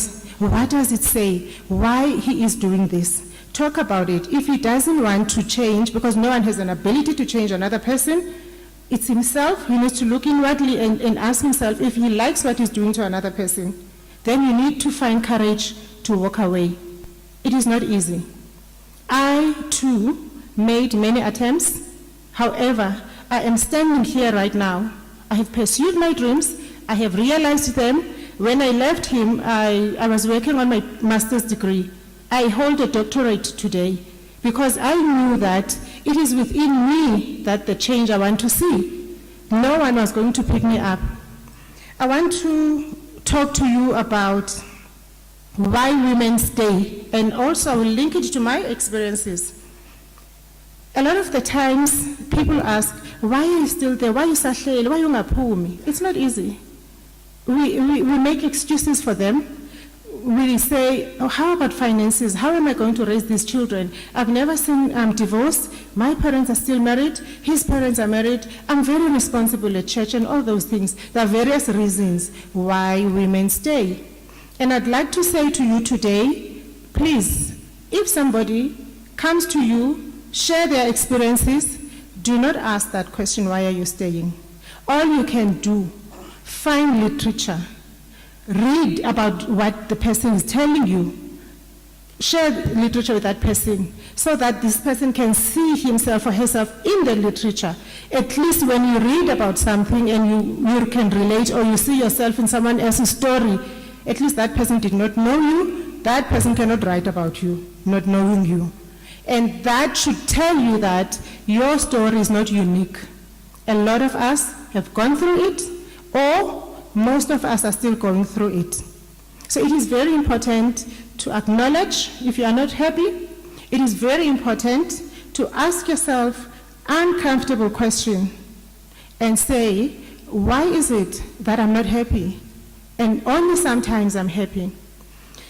You know, before I made up my mind, because I prolonged my stay myself, because I thought he really loved me and I wanted him to do better. I wanted him to do differently from his father. I knew that I was not happy. I kept on crying. I wrote my story down. I wrote all my experiences. Because I would journal them, I would write dates. This date, this happened. This date happened. You know, funny enough, my story did not only happen in private, it happened in public, on holiday, at restaurants, anyway. He was just abusive because he said his father had done it. His father would kick his mother at church. So I also went through. Now, I decided to journal everything. As I was writing, I realized that for me to succeed in telling this story myself, I need to find courage to remove myself from people who don't see what I see. Because now I had empowered myself by reading that this is abuse. But when I tell people about this, even at church or family, churches ostracize people. They don't want to deal with young people who talks abuse because they want to build marriages. They don't deal with abuse, divorces. They're not trained, in fact, to deal with abuses. I'm not even upset for them. That's what I told my pastor at the time, that look, I've made up my mind, I'm walking away, I don't blame you for praying for me. I want you to change your prayer now.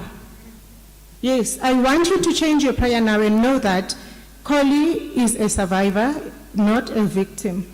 Because they want us to build marriages, but how do you build marriages with hidden, rooted problems, you know? Because I met somebody who had problems, childhood problems, that I'm never part of and I will never be able to solve. So I thought the best thing here is to walk away and start all over, losing everything. It's okay. The only thing I knew that I don't want to lose there was my life.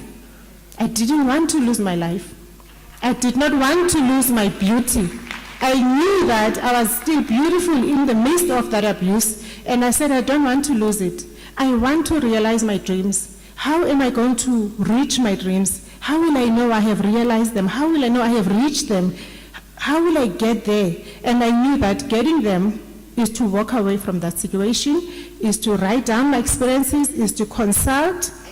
I had obtained 5 interim orders, and none of them were confirmed.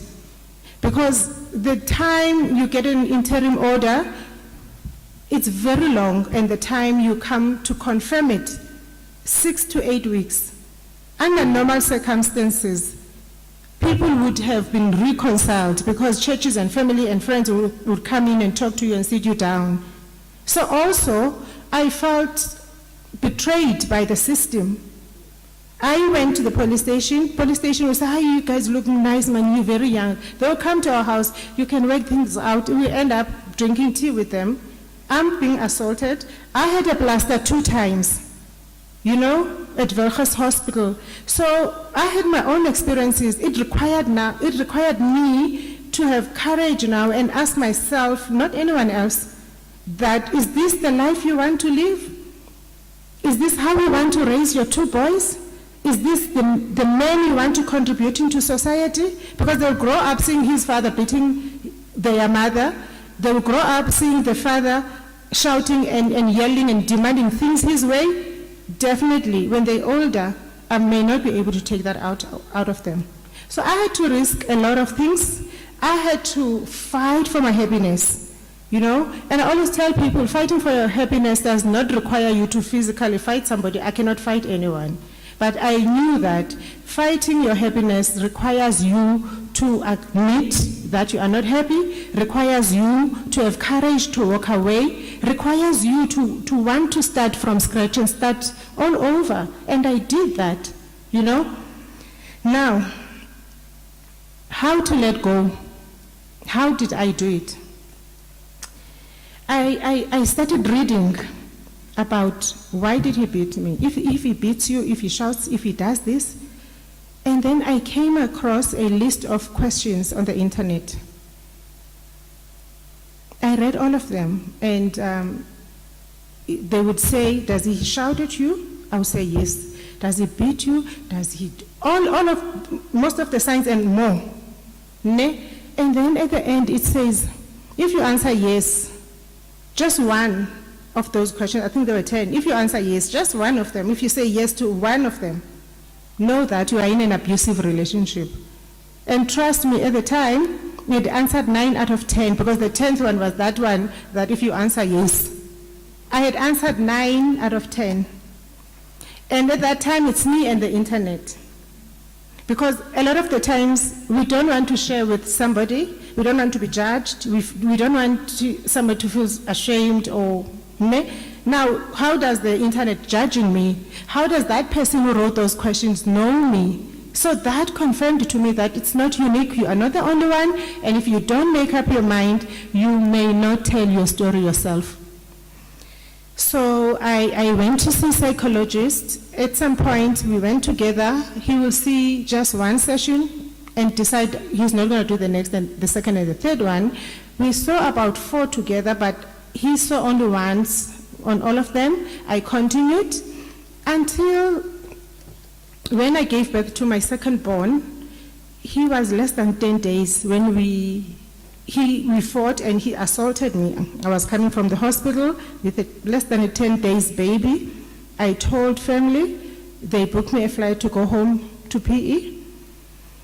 And then I knew that I was not well. I knew that I was not happy with myself, but how do I deal with it? I looked for a psychologist. I went to see somebody. I shared my story. I shared my experiences. This is what is happening in my marriage. It started when we were girlfriend and boyfriends.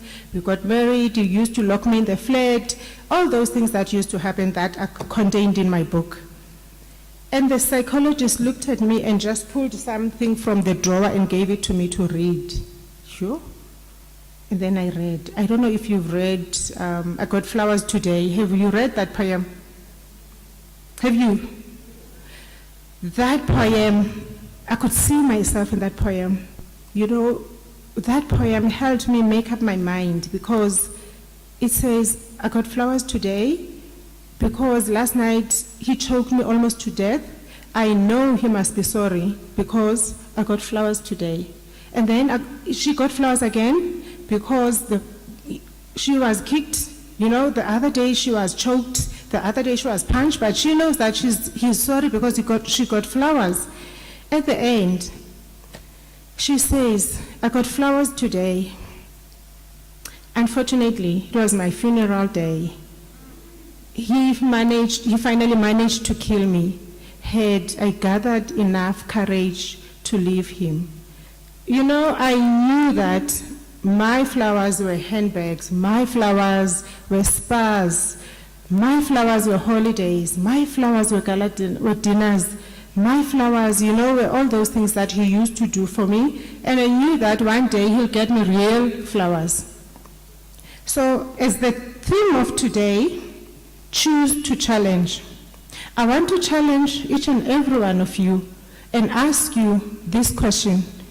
When you are around your partner, how often do you ask yourself, how do I feel around him?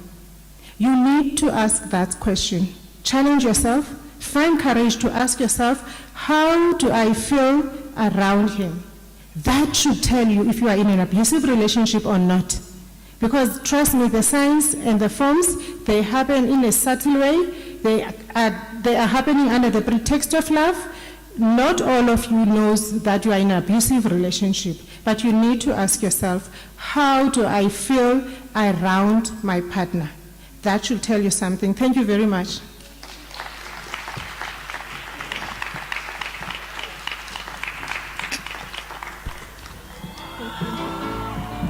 I kept on crying.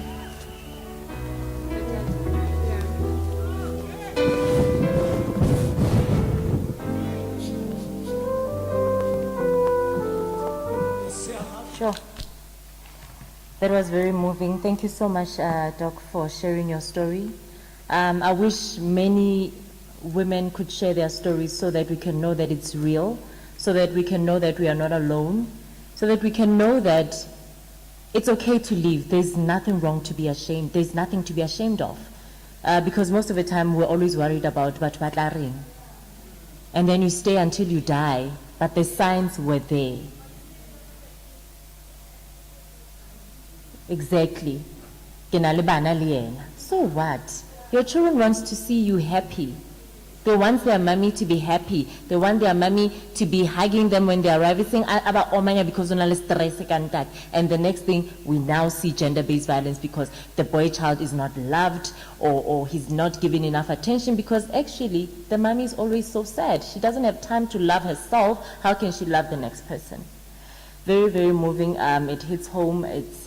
This is a very uncomfortable conversation that we're going to be having today, but it needs to happen. So I'm going to open up the floor now. I believe the mic is already, it's that side. So do you have the wipes so that you can be able?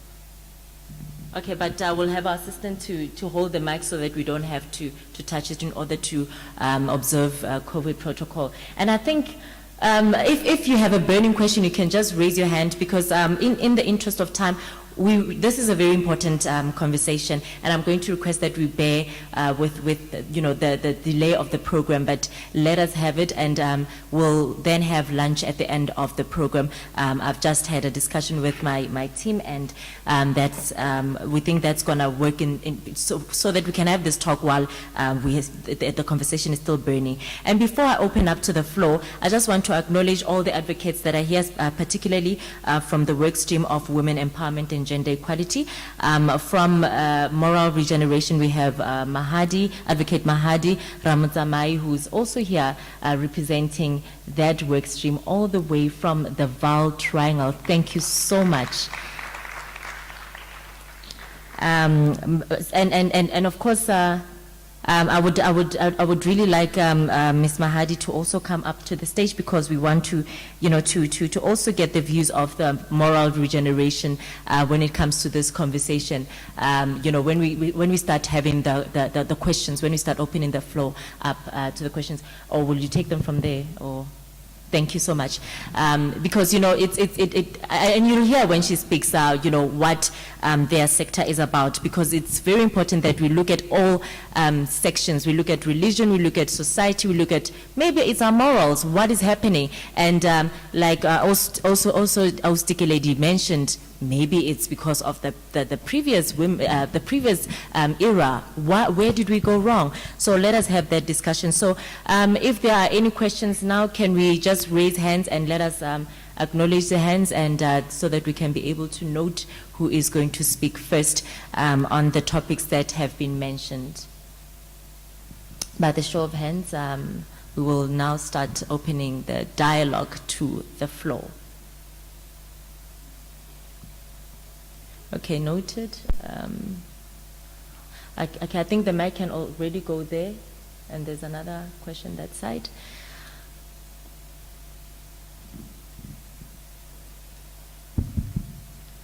Can we have sanitizers so that when they are done speaking, we can sanitize the mics?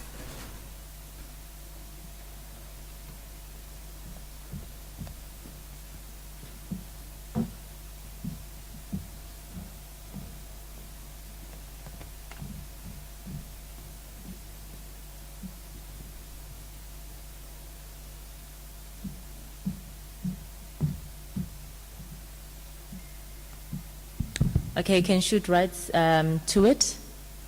Okay, good day, everyone. My name is Patricia Kunjani Talana, and I don't really have a question. I just want to thank our speakers for the motivational speaking. Your story, Sisi, it's moving me because I look at you, I'm like, wow, look at that woman, she's power. And you also mentioned Winnie Mandela, which I'm also a Winnie Mandela myself. Thank you so much for that. And I just want to add to everything that you've said. We usually forget the point of self-love.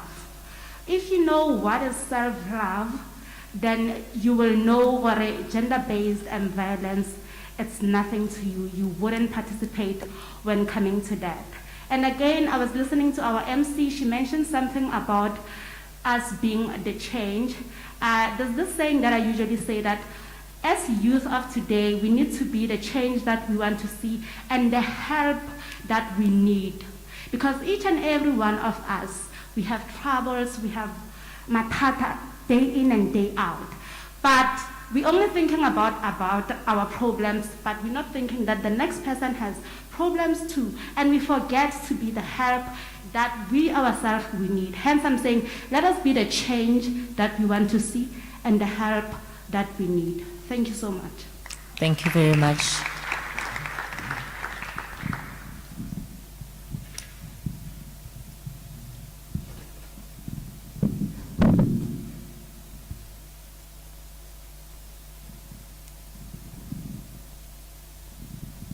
Okay, hi everyone, my name is Gugu. I'm with the ladies from Sisterhood Foundation. So I don't know what I have, is it a question or a statement or whatever. So I'm also a survivor of abuse, where I was abused by the father of my child when I was very young. And so now my question is, everything that happened when my son was there. He would witness everything. So now, how does a child heal from that? Is there any like programs for kids who've witnessed abuse where they can go for counseling or something? Because I can see that my son has a lot of anger in him and he takes out his anger on other children because his experience, he saw what was happening with Noah Highland, Tatwa High next to him happening, where the abuse happened, and I was almost killed by him. You know, so my son experienced and saw that. So that's my question, Kore. Is there programs for kids who has so abused and I myself, I haven't healed from all that. I haven't healed, and sometimes I feel like I take out my anger on him and my anger on other people as well. But I'm grown and I know how to control it. But now the question is for Wana and other kids who've experienced and saw all that. Is there programs for them as well? Thanks. Thank you very much. Do we have or should we rather just take all the questions first and, okay. Here's a question from Prof. Thank you to our speakers, well done. I want to address Sumelo and Klankla. You know, both of you talked about the boy child being neglected, and that, you know, we must, you know, boys or men must change the way they regard women and regard them the way God, you know, initially intended. So I want to ask if you have any programs or any kind of plans to reorient boys and men in church. Because we all know that gender-based violence, patriarchy, also has foothold in the church as well. So maybe that's a good platform to start to reorient. Because I've done some research on this subject in KwaZulu-Natal, and I put together a group of young boys and older men up to 50. And I asked them, we spent about 5 hours, and I asked them just one question. How do you see women? Just that question.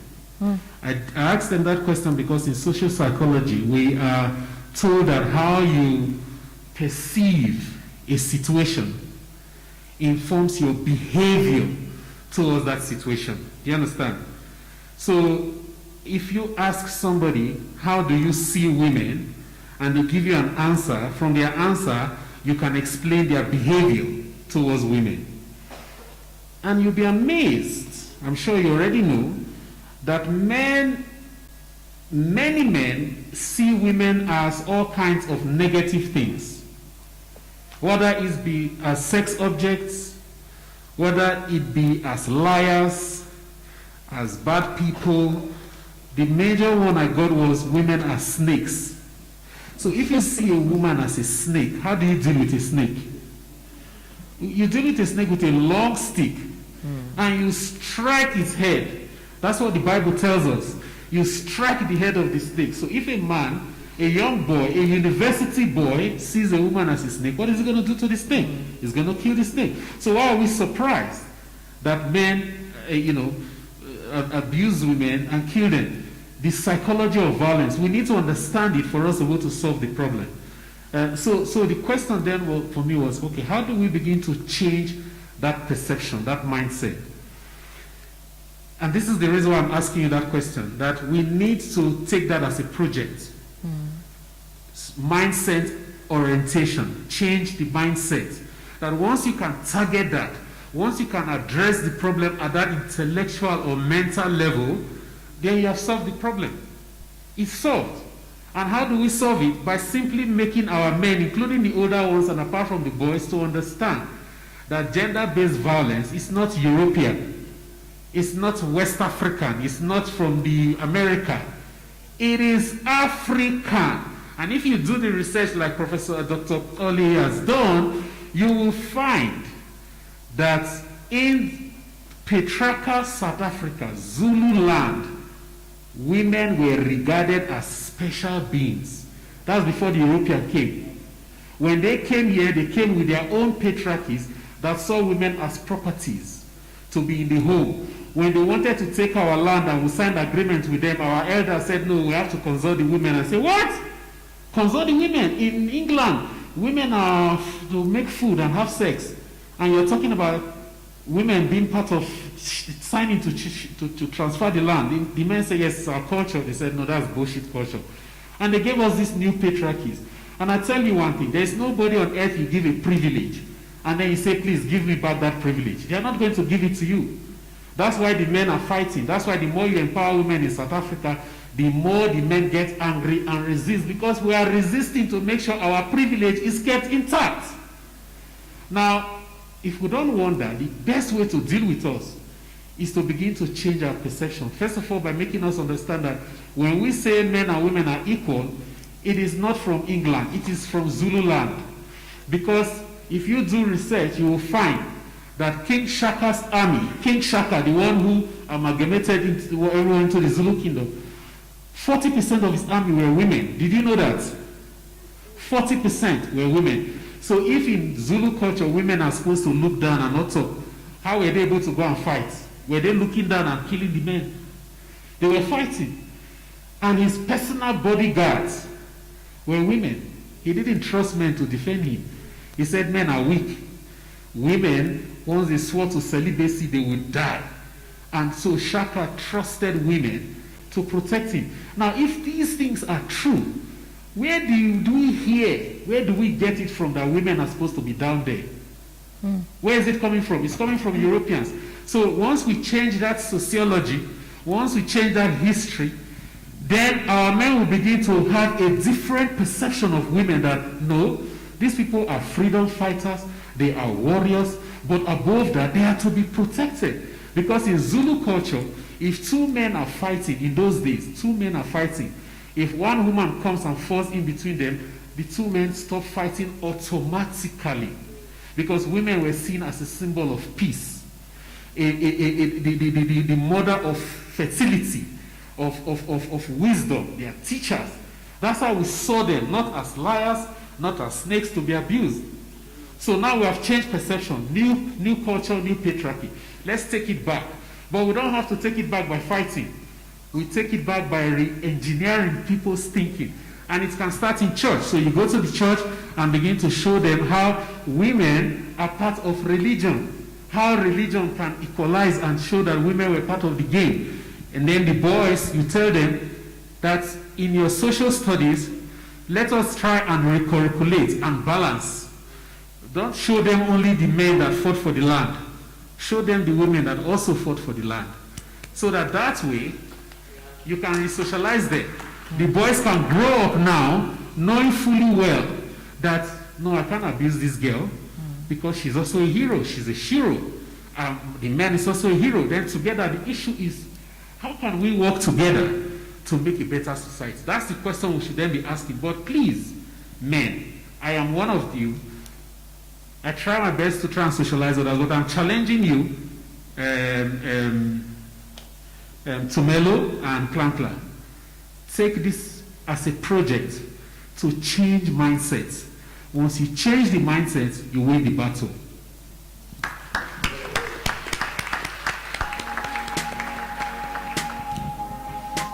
Do we have, okay, there's another question. We've got two actually. Three.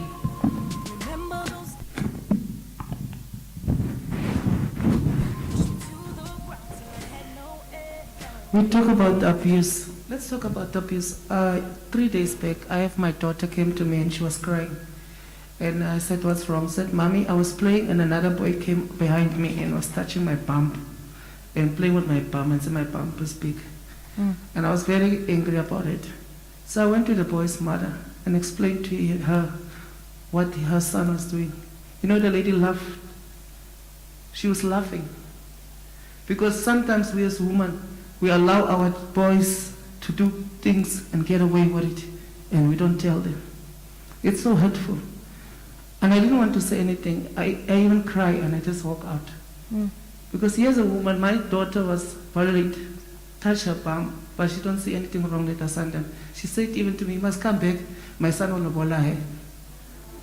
It's how you solve the problem. Telling that your son will bola my child and you think I must laugh. And I was very angry. That's why I said sometimes the abuse comes from us as women. We allow a lot of things happening. I cannot go even to a taxi rank. Even if I dress, my dress is shorter. The men will say anything. I will pass a construction place. They will call you doodlu. And then other ladies will say she must because she's wearing something short. Because we women, we tolerate all these things that has been happening to us. And the abuse is so normal to us. Even if they abuse another woman, we don't see it as a problem. So how do you deal with those kind of things? Thank you. Thank you.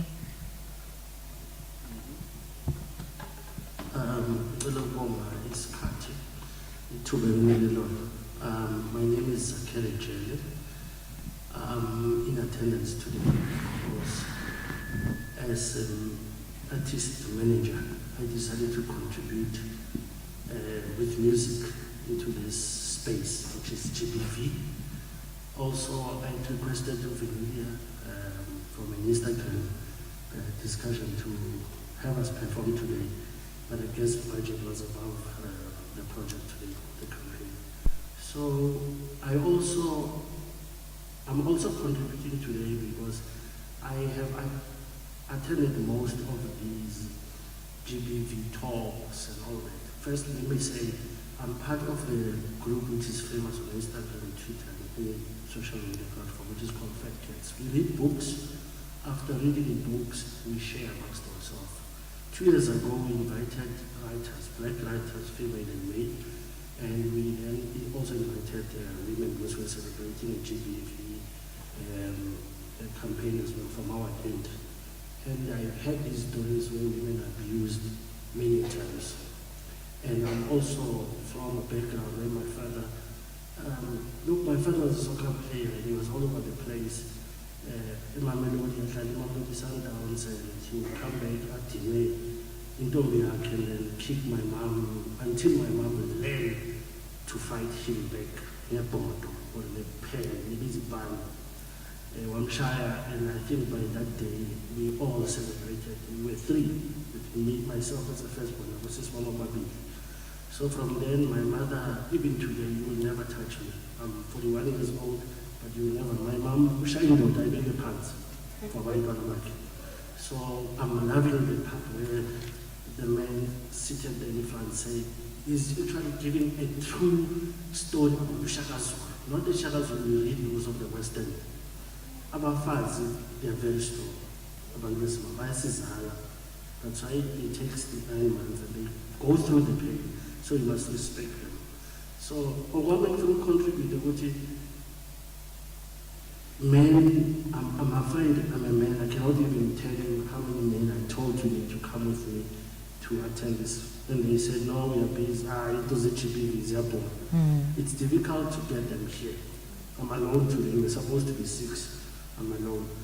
But most of them say, me, as a killer jet, I've got a song that I produced with a friend of mine, which I've shared the whole video, which I hope she could play for everyone to listen. It's on the social platform. It's by Saul Shibano. It's a collaboration with Dr. Vusuma Hlasela. I'm contributing, as a man, I'm saying I'm contributing in the form of a song. The artist is Saul Shibambo. The song is Nyanza Yeyo. It's on social media. It's been 2 weeks. It's 2 weeks released. And I want the Department of Arts and Culture, any department, to adopt it going forward.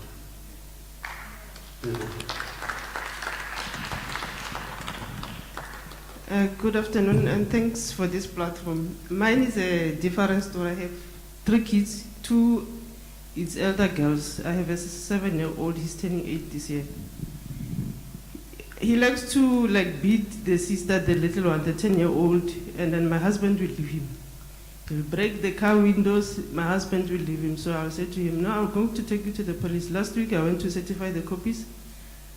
He went with me into my car, and then I went to and tell the police. I told my husband firstly that this boy, gender violence, GBV, starts at home.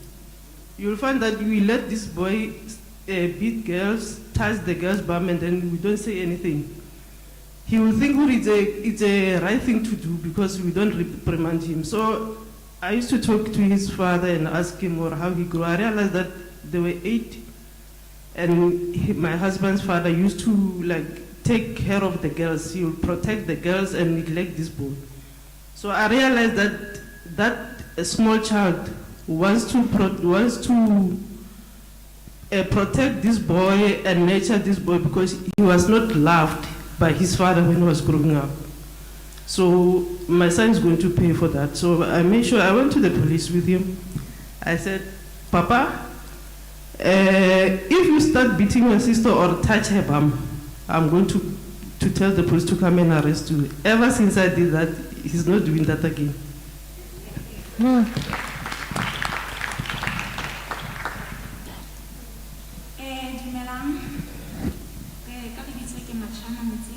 Professionally as a social worker, where today I feel so impressed for I came here.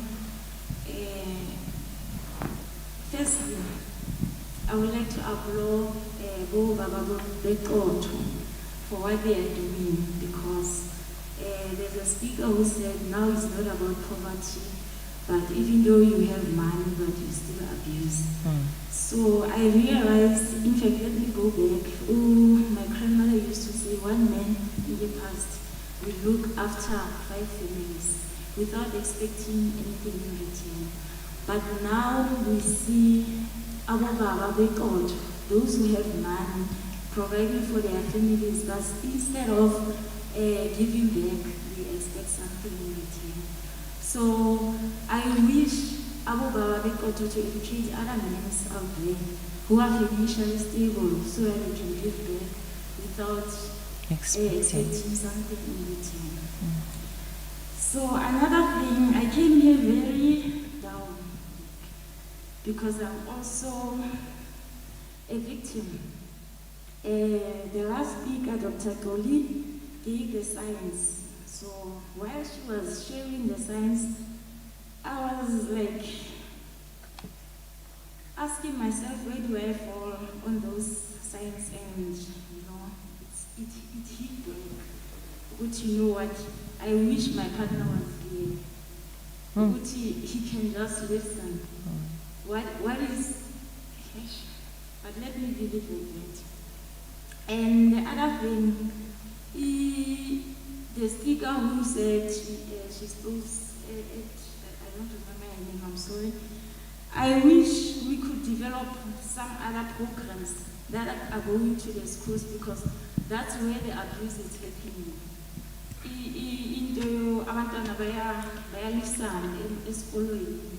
So at least if we go to the schools, we'll educate them even more, because that's where we find them.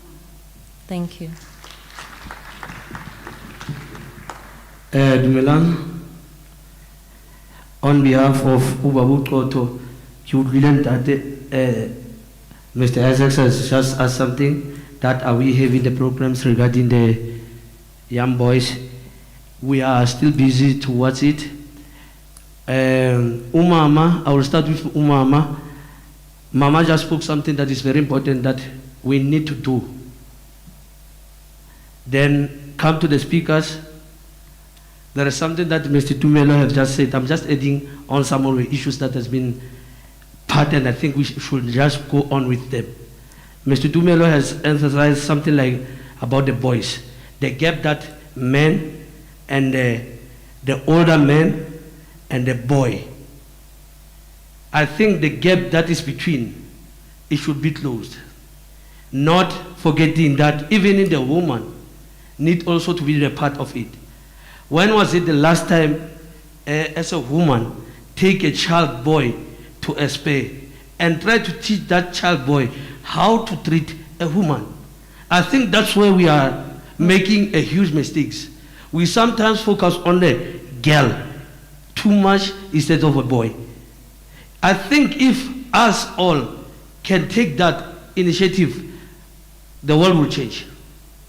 Secondly, Mama has just mentioned something, Winnie Mandela. I think what you have said is true. We need to go back. Woman somewhere, we intend also to focus on the girl too much. I'm talking about something that I know, that I've experienced. I'm working at SAPS. We are getting a lot of cases whereby sometimes when you sit down, you check the cause of it, you can find out that certainly percentage that contributed towards that abuse. We might say it's a man, but actually it started from home. It's not something that has just it just happened now. It started from more like example, you do some things, they are not in order. Then you would yet in front of the children. Wanam Shuman, Ohono pick up into Yadula. Wanana can just say, okay, well, no, let us just do it in this way, then it's done. Okay, but a boy, like Tata Sachulo, he mentioned something, Ari.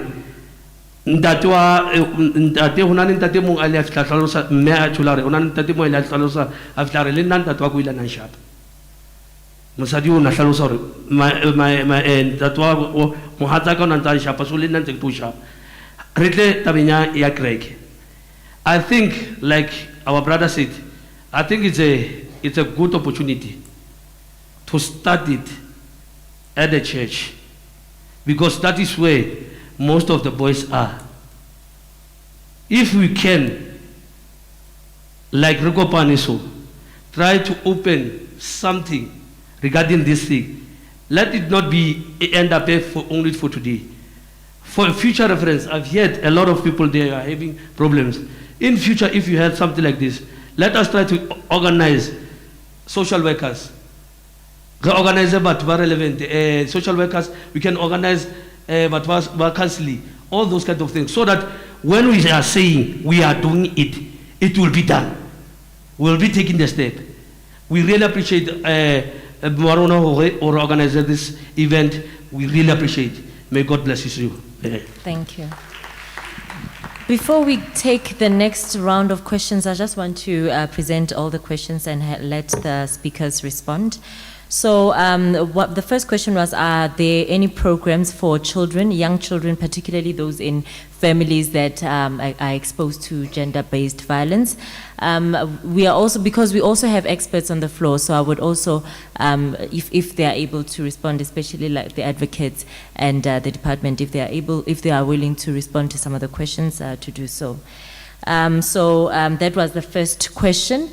And then the second question was boy-child programs, particularly to Ubaba Wokoto. It was that was addressed to you, and the next one was mindset change. So how do we ensure that there is mindset change? That was from Professor Isike. So of course I think that one is related. It was more of a contribution more than a question, that we need to change the mindset. So I'll just leave it to those three questions before I move on to the next ones. So the first one, are there any programs particularly for young children in abusive relationships? Can we on the mics of the speakers, yes, please? Hello? Yes. Is it on? Yeah. Okay, thank you once again. With regards to children's programs, I took initiative to take my kids, because I'm raising two boys, to a psychologist, to a child psychologist. However, I continue to talk to my children myself, and I'm open about the experiences, and I'm making them aware that it is wrong, it is bad to treat each other like that.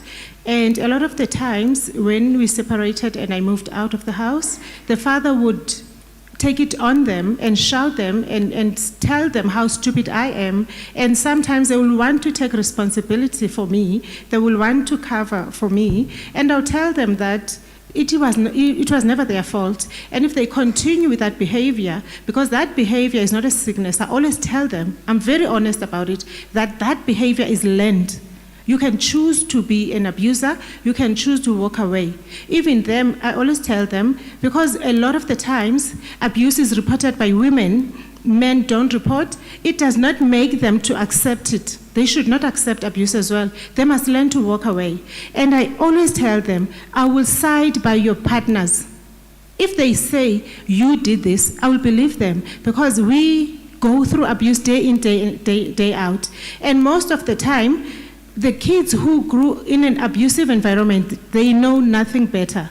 So it is our responsibility as mothers to sit down with them, to put it on the agenda, to sit on the table and eat and talk gender-based violence. How do you treat girls? Do you pull their hair? Even if it's a joke, it's a no-no. We don't joke like that. So we need to talk about them. I was fortunate to take my kids to a psychologist, but don't rely on them only. Take responsibility as a parent. Talk about these issues. Because what happens in a child's mind, let's say it's not a boy now who's an abuser. What are you saying to a girl child? You are saying it is okay to be abused. You are saying it is okay to stay in an abusive relationship because I stayed. We must talk about these things. We must encourage our children to learn to walk away, to have courage to walk away, and to have confidence. You know, I was speaking on Saturday. I was saying to a 40th lady who was having a birthday. I said to her, the best gift you could do to yourself is to wear your confidence with confidence. Learn to walk away from anything which is causing pain to you.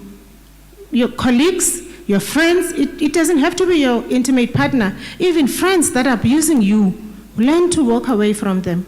So for me, I would say, let us put gender-based violence discussion on the agenda. Everywhere we gathered, as families, as friends, let's talk gender-based violence, especially if we have our children. Let's talk gender-based violence. Thank you. Thank you so much, Dr. Kolisa. Thank you so much. To add on that, not taking away what you said, we also as black parents do not have emotional relationships with our children. One miracle, when you come back, the first thing you want to do is to shout, what's that? How about you start asking, how was your day? Maybe your child was raped throughout the day by an uncle, you know, and then they are cooped in their room because they're going through it. They couldn't do the dishes or cook or anything. You come back, you're like, they did not ask you to give birth to them. Don't talk to them like they ask you to give birth to them. They don't owe you anything. You alone decided to have them. And you must make sure that you have the structure, the resources. I always tell people that children are like a lifetime project, and you need to have resources and material to raise them. Before building a house, you must buy material. So if you did not buy material and you started a project, don't blame other people if you kill the climate for 10 years. You want to go and blame other people and be like, hey, I do this, I do that. It's not my fault. You went out of your way to have me with enough resources and material. Let's normalize having emotional relationship with our children. Hug them, tell them you love them, ask them how was your day, before we address hug your children, you know, how was your day, so why today was late, what's going on, are you okay? Like what's going on, you know, you must trust your teachings. If you taught one then you must know they'll do that. If they did not do it, something is wrong. You don't jump. We need to stop this toxicity. Also, to come back to Sir, about the change of mindset. We need to change the narrative. A broken man will always raise a broken son. So we need, it is a responsibility of a broken black man to rewrite the narrative of a broken black man into a black man who will teach a boy child on how to be a leader, on how to be a man, on how to take care of a girl child, of a woman, on how to be a man in a society. To protect as well, but we also know how to protect ourselves, like Matt said. But we need to just have this emotional relationship with our children and have these conversations. To you, say, your child is traumatized, like decide, just have this conversation with him. Language he will understand. Just also make sure that you have this conversation, and so that he will grow up to use that as motivation, but not as a traumatic situation. You know, just every day have this, like, bit by bit. Don't overwhelm him. Like, have this conversation bit by bit every day. Today, speak about this. Speak about it. Make sure that he grows up aware that what happened is wrong.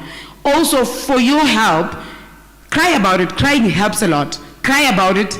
I was able to walk away from all the childhood trauma. I took a piece of paper and wrote down everything that hurt me. Cried about it, let the tears roll down, write about it, and burn the paper. Let go. It's not going to help you. Let go and build yourself. Believe it. The best gift that you can ever give to yourself is to believe in yourself. Stand your ground. Stand your truth. And revert to Mamuini. Watch her documentaries. Now, like, that really pulled me up. I watched her documentary. I was like, what I am going through is not even close to what she went through on a single day in her life. You will draw a lot of strength from that. You need to come out victorious. You can't remain a victim. Fight, fight, fight, and believe in yourself. Yeah. Thank you. Oh my God. Okay.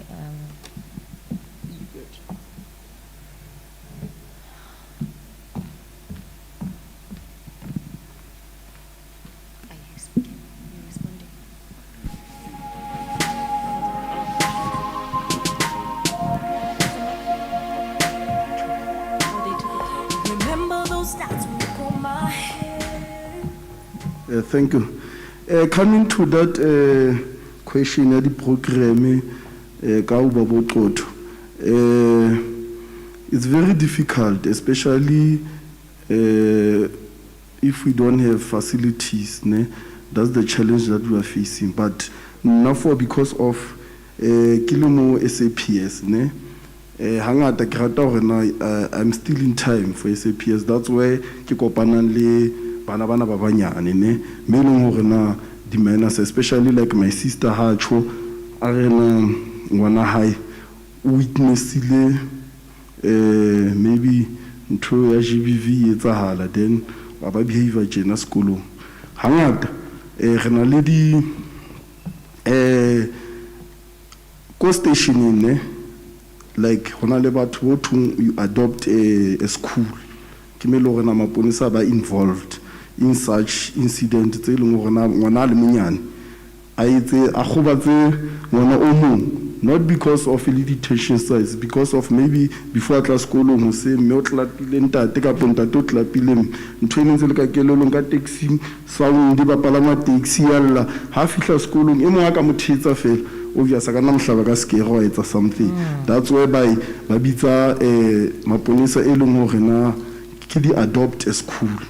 So ho etsala jwang ha ke re na we still time ska hane ke qala ke re na ke na le a friend ba re ke Joseph Radebe. Joseph Radebe he's a person o sebetsang ko VUT, he's a director of community engagement. So re kopane then re bitsa boraro bo teroneng ke uba bo ko thoke SAPS ke VUT. It was much easier hore na re engage le batjha, especially when re qala ena ya focus on a boy child because highly jwalo ngwana ke ona o etsa ntho a etsang then motho a tlo tla ke mang ke nna from SAPS, and then re really busy ka eng, maybe after hours o ba boqotho. Maybe nna ke tlo kopana le batswadi o etsetse o tjena kopa after the hours re tlo kopana le yena re tlo mmea fatshe, then program ya rona e rana jwalo. We don't have a specific like next week we are doing this because of lack of facilities. So ke ona the way re sebetsang ka teng. Okay.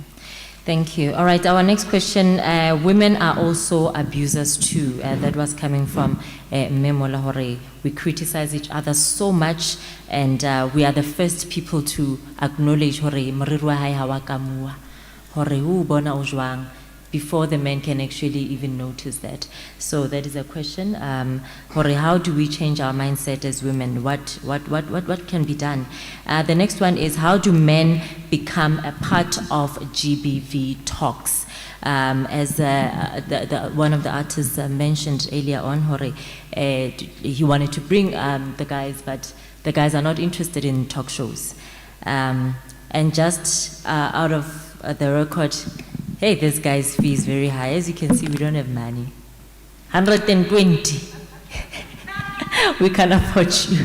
But maybe next time, I hope the department is listening so that we can raise the funds to have you perform.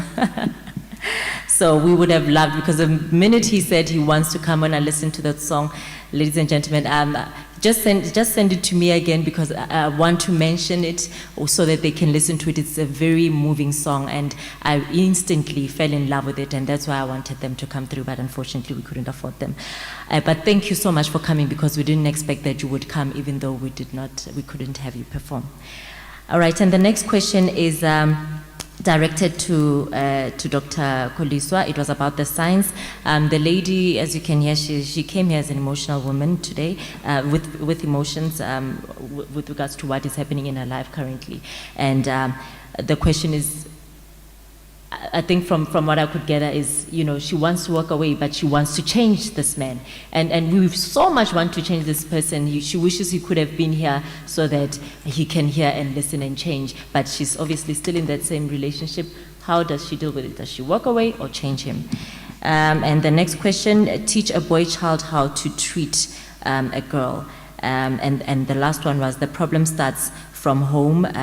Maybe some of the problems, they start from home, and how do we change that? And that one, I would like Moral Regeneration to respond to that. Okay, can we have the answers, please? Thank you once again, Program Director. With regards to experiencing the signs, I want to say it's a courageous step on your part to have admitted to yourself that you could relate with some of what we are sharing today. It takes courage to admit, because a lot of the times we want to suppress that and deal with other things and ignore it. While we're doing that, we are normalizing the situation. And think of a situation where you know what is happening, but you are unable to leave and you die. Think of an eventuality, think of a fatality, think of a worst case scenario.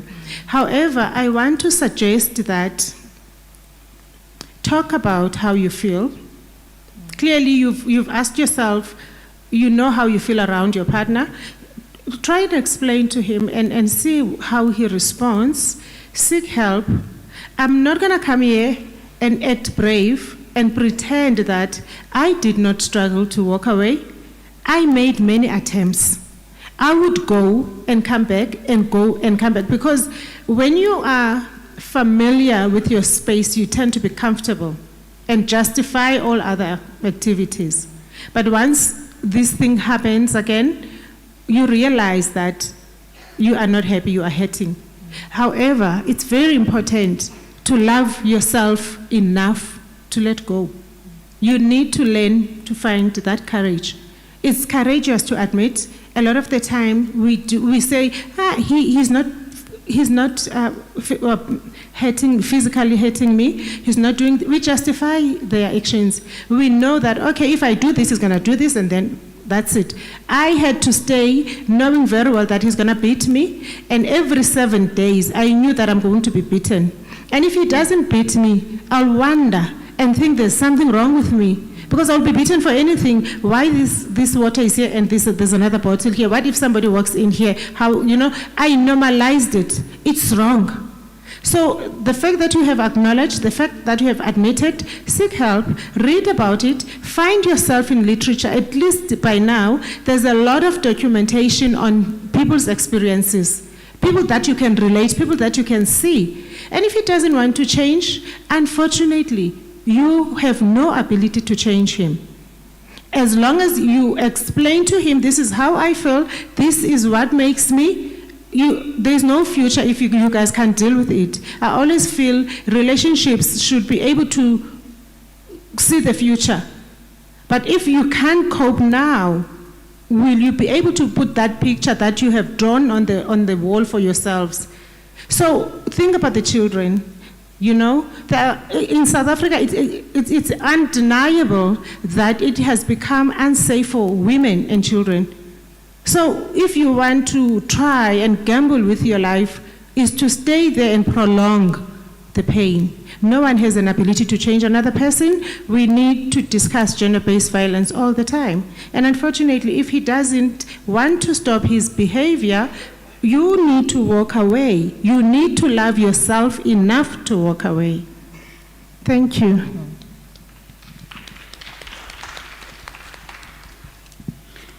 On walking away, whether you are like caught between a rock and a hard place, you cannot change a man. You can never. It is up to him. Same applies to a cheating man. Like, you can't change him. If he's not ready to commit, he's not ready to commit. Whether you become a good wife or girlfriend or fiance, or whether you cook for him, if he's not ready, he's not ready. If he doesn't want help, fix yourself. Love yourself. And if you love yourself enough, you will not let anyone do what makes you uncomfortable. So we need to step back, take time to love yourself. To the matter of women putting other women down, women tend to throw what they're guilty of. They'll throw what they're guilty of. Those who failed themselves are often the first one to tell you how, because they want you to be like them. I'm 29, I don't have a child. I'm a student, I work, I have my organization, I'm a global speaker. People will tell me, what's that one? Like, girl, like you're 29. I'm like, I'm not married. I don't have a structure to raise a child. Because they have 3 kids stuck somewhere in remote areas. They forgot about school. They are looking forward to government's grant. They forgot about their future. They don't have dreams. So I must be like them as well. What's that one? I'm not fair like girl, like you are wahula. No, I get hello. Like, where am I gonna take this child? Exactly. Be like a bird. A bird will lay a nest before it brings in offsprings, because my lessons are secure. You will never see a bird hovering around, throwing eggs everywhere for eggs to lay. So as a human, you just want to lay, and come back and blame other people. We kill ourselves. We really kill ourselves. Right now, I don't think any man or anybody can bully me, because I took time. I did not date. I did not engage in a lot of stuff. I took time to find myself, to know myself, to understand myself, to love myself. Nobody can tell me otherwise. A guy will come, you are powerful, I like you. I'm like, Nike Thomas, don't tell me, show me. After a few days, he will be nowhere to be found. No action, nowhere to be found. Because he came for one thing. He will tell you all sorts of stuff. Men will tell you first, I love you. I love you, yeah, Mona, don't take it. He doesn't know the meaning of I love you. He will say it because he knows you want to hear it. Let him show you. Let him show you he loves you. A man who loves you, like if he doesn't show you, let him go, wish him well. If he loved you enough, he would have showed you. He would show you. You won't even have to ask for anything. He would spoil you. He would organize things for you. He would ask around. I have guys who are friends, who are in love. They'll come to me. So I want to spoil my girlfriend. So what do you think? Should I get this? He's worried, no, maybe she won't like it. Because they are in love. Wena, Miguel, Ralocha muwe deep. Ralocha musad. No! Release yourself. Release yourself, you deserve better. Yeah, kantombo. Yeah, kantombo. Yeah, Thank you so much. Thank you. Okay, just to add on to that, I think also, ma'am, just, contact organizations such as BOPOA. Like ma'am said, that we, due to the fact that we organized in such a short space, and we do appreciate you being here, but these are some of the people that we wanted them to be here, and they are the best people to contact when you need assistance with regards to such information. And also, batswadi ba banana, batong stopang ho jwetsa banana hore o itshware hantle o nyalwe ing. Be honest, be brutal, talk about sex with your daughter. Talk about contraceptives, because to be honest, girls learn about these things on the streets.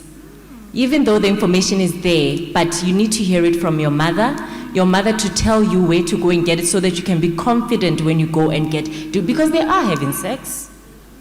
So they need to be confident when they go and get those contraceptives, because they are engaging anyway, whether you like it or not. Askato magatsa, sorry, oskantela limpa, but did you show her how to prevent to do that? So let us also be responsible with that as well, because I've seen that most of the time girls the mother doesn't know, so ngwano ba consistent, because there is no support, because it's shameful, even though maybe akaba ali 18, but maybe let's also just be open about it, because it's things that are happening anyway.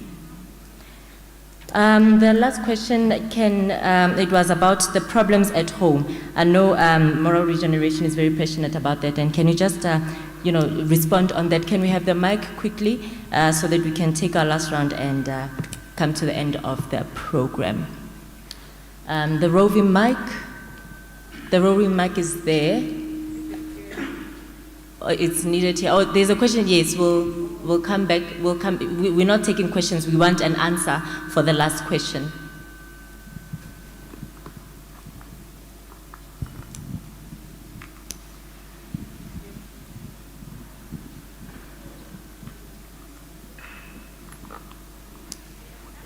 The mic should come this side. Yes.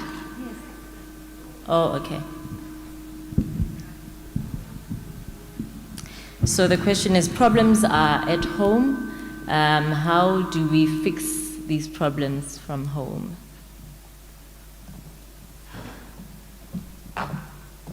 Good afternoon, everyone. That one is actually, at first we thought it was a difficult thing to do, but at the later stage we found out if we go back to morality, ethics, values, how we were taught to have them, then it won't be difficult to go back to produce. So at home, if there's morals, because I believe in each and every household there's a moral code. And we choose when we get outside the yard that you're gonna do something that is totally different from the moral background that you were raised in. So to fix that is, like the professor said as well, even Professor Isike said, to fix something that is broken, it's not easy, but it takes a powerful and strategic woman to have. Self-empowerment is very important, number one. Number two, in order to sustain and to prosper, you need to start believing in yourself. And also involving the one person who created all of us, which is God. You will never do it alone, and if you involve Him in your life, you're able to prosper more than what you anticipated, because the tongue, in our tongue, there's power in it, and we don't see that, and we can be able to also command what we want to happen, what we wish to happen if you include Him. So on my experience, I've done it, I've seen it, and it has worked for me. So we also have programs involved. Love Life, we're in partnership with Love Life. Most people know it. And now MRM is busy with encouraging and building all the young women and young men to becoming self-awareness and also self-insufficient. Self-empowerment is very, very important, and we all lack that. In most cases, we wish to be other people unless we also accept ourselves. First thing, if you accept yourself, that you're able to change. So meaning action shows results. So if you want to know more about those activities that we have involved, please contact me, or we can talk after this. But then in changing, what is really happening in the household is that, first of all, you need to put God in it. In your relationship, I've seen it, we went to psychologists, we've tried, we've had programs with clinical psychologists, but at the end of the day, if you don't have a guidance of light in your life, you'll never make it.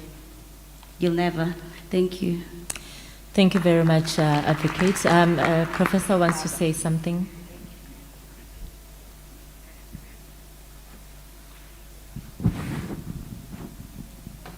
Thank you. Please allow me stand to say this because I thought it was important. I've been thinking about it in my mind. Should I say it or not? Out of political correctness.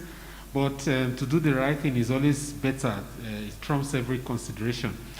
I'm trying to respond to a statement that was made by the lady about men proving love. All right? So you ask a man to prove love, and then a man can buy you a mansion and prove love, right? But after buying that mansion, he can get into that mansion with you and kill you there. So where's the love? I'm trying to say, let's move from the perception that a man will prove love by what he does for you, by his action. It's important. I don't disagree.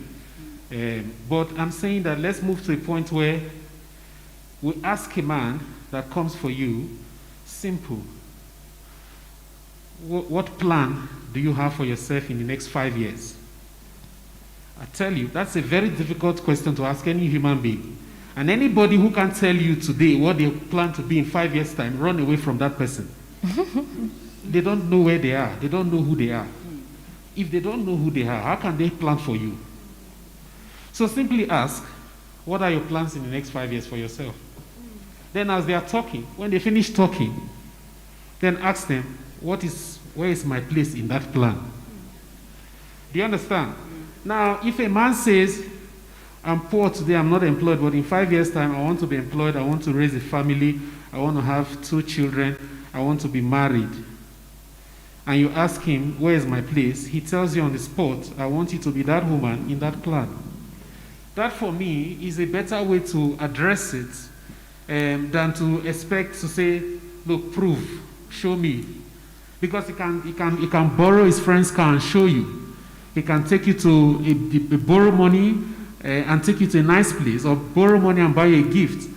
But that's where it ends. He gets what he wants, and that's it. But if you're able to engage in a discussion, then you know. And in that way, we don't begin to normalize this idea of getting things from men, because I think that's also a source of abuse. When you normalize getting things from men as evidence that you have love from men, then when you don't get those things anymore, they use it to blackmail you financially, because they can withdraw those benefits very quickly. All right? And then you become a slave to those benefits also, because now you have to choose between getting all these things and getting your freedom. So let's get to a point where, as women, stop depending on men. Stop it. Don't depend on any man to give you anything, because you can get it by yourself. If the man has a fantastic job and he has a good salary and you are getting crumbs, ask that man, how can you help me so that I can be like you? Rather do that, because you can actually get there. When you get to a position where you can be like that, then it means nobody can abuse you. And that's what I'm trying to teach my daughters. Don't wait for any man. If you are beautiful, be intelligent on top.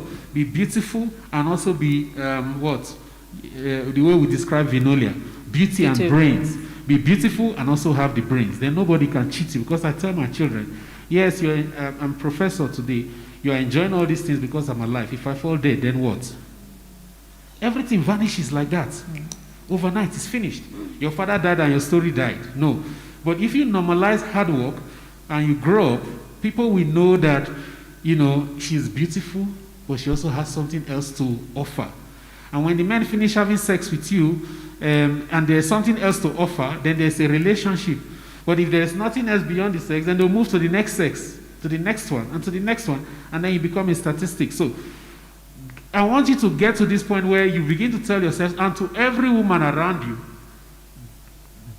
don't depend on men. It's good when the thing comes, when the extra money comes, when that iPhone comes, it's nice.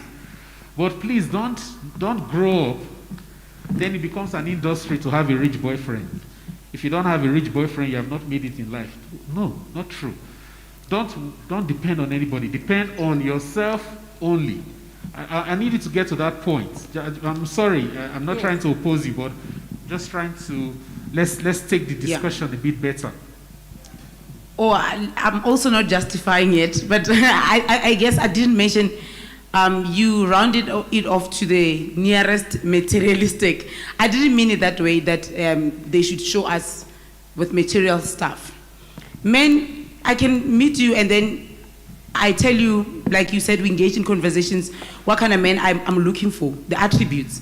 And you build yourself to be what I'm saying. Because you know what you want, you know. And you don't show me how much you value me. You tell me, words are cheap, talk is cheap. You can build yourself to be, to match my attributes.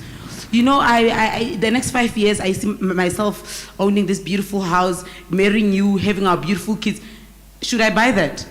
How do I know? I need to see you commit. I need to see you trying. I need to see you working towards that. I need to see you building towards that. I don't need to hear from you. I need to see by myself and be like, oh my God, so he went to the meeting, so he met that, so he's building, so he's doing it. Then you are proving to me that you are ready, you are working on it, you are building, you are working towards that. You own a Spazanyana shop, and then you are working towards building your own supermarket.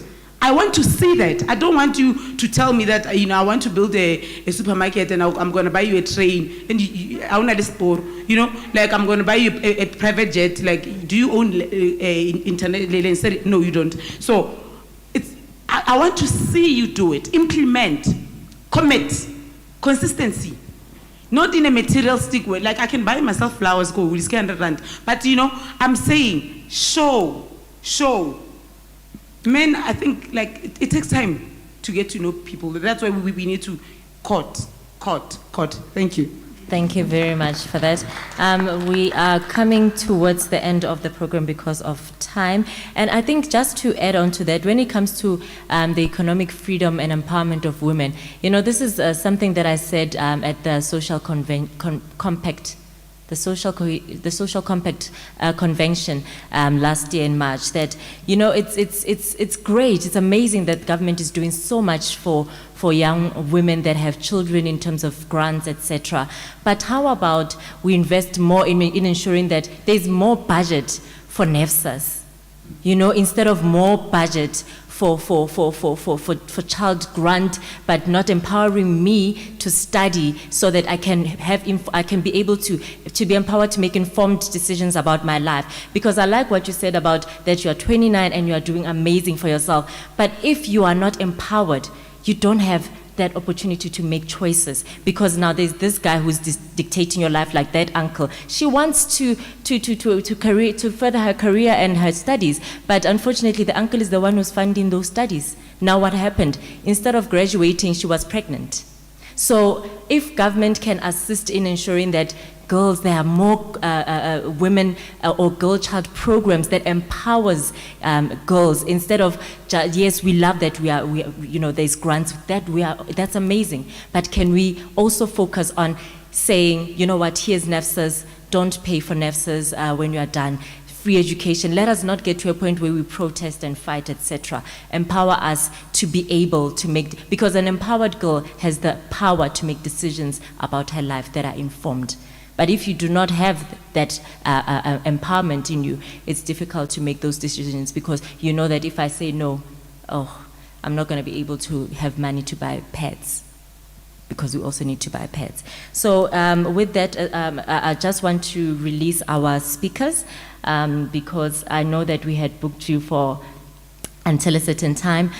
So we're just going to take the last round of questions, and we'll direct it to Mr. Giledi and Professor and to Mam Koliswa, who are still here. I want to release my speakers. So it's just going to be a last round. I'm going to take the last 5 questions so that we can get to the end of the program. It's been absolutely amazing. So Dr. Koliswa, thank you so much for coming through.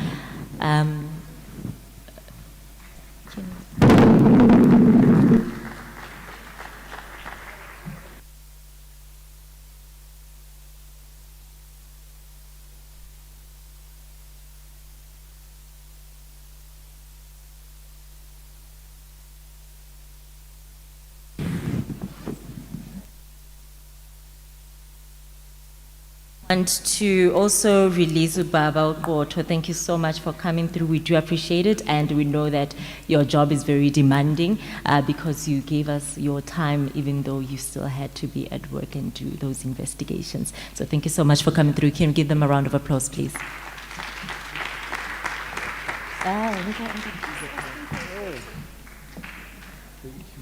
Okay, while we're taking pictures, can we have the last set of questions, please?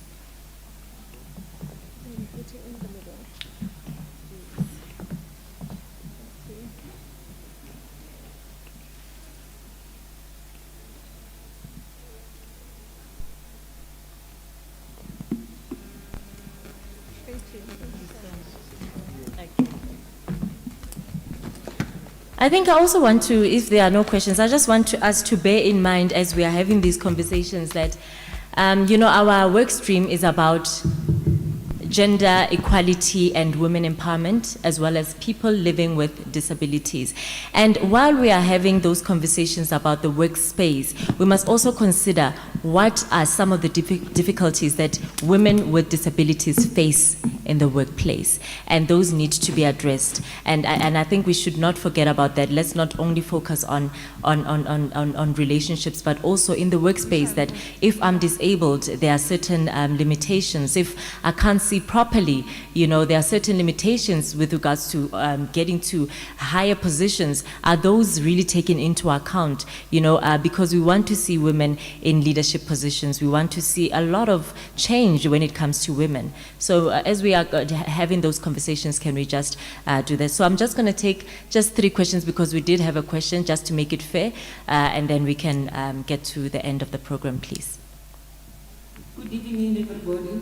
Good afternoon. Good afternoon. I'm sorry, I came from where I was working night duty. Unfortunately, I'm not regretting to come here and listen to everybody talking. I did earn a lot. To be free, I would like to speak my language to cope what is in my chest. Yes, please. Bomme le bontate ke a le leboha ka moka ba ntlile mona ke utlwella bontate le bomme ba bolele. Unfortunately, batho ba lekile go lebisha question mo yena o tsamaile di doctor, but le o se ke le thusa le ona ke sure ya go tang answer le bo botle ka moka le ngamo. Nna ke tshwene wa kwana, nurse by professional, and I'm an artist which was under the group of ISA. Bagasho rena basadi ra itumelela go ba ka mahara danger. Re alawa from the start. You know the person o dulang le ena o motho wa motama. You end up getting married with him. Nje o mo tseba le motho wa motama. And the other thing, le rena in-laws. Re gotlile ja mollo o fishang ka mahara. Marriage, you know that your brother is abusive. Instead of oral no, my brother, stop it. As long your brother and something out, it's good for you. You don't care about that girl. And you forget the same thing anyone of our abuse you're going to feel it. My question is, now facing more and name, for Marina they are abusing. Right now, they are abusing. The question was still going, regarding in laws,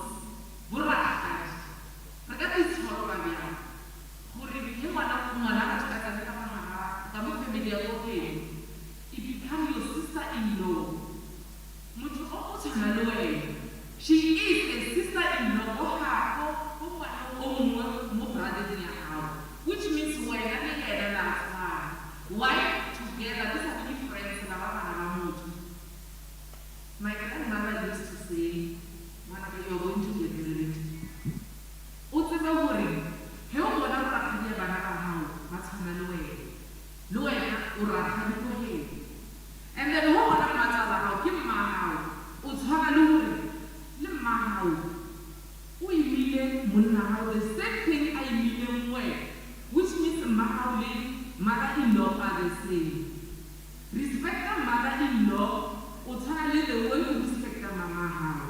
The mother-in-law hao khala, o gopola le mama wa o khala ko khala. So please, the sisters-in-law, including myself, let's stop abusing the sisters-in-law. Yes. This abuse is not about our husband only. Now I run away from my marriage. I separated from my man because of the doctor. He was ready, and there was particularly other men. They controlled by their mothers. I want to tell you something. In Kabi, that's why I'm not regretting what I'm always working for. I can't regret what I'm always working for. Did they share at this moment? Neki Unite, the leadership, but the conversation touches me deeply. Very deeply. And one of us problems like, I'm not afraid to share because you end up with a stress, you pain. I end up in Vista, you know Vista get. My son, now he's turning 10 years, he says to me, Mommy, run away from my father. Go and look your house. I ran away from 16 room. That is a big project, guys. Your life comes first. When I got no follow, he's a nice guy.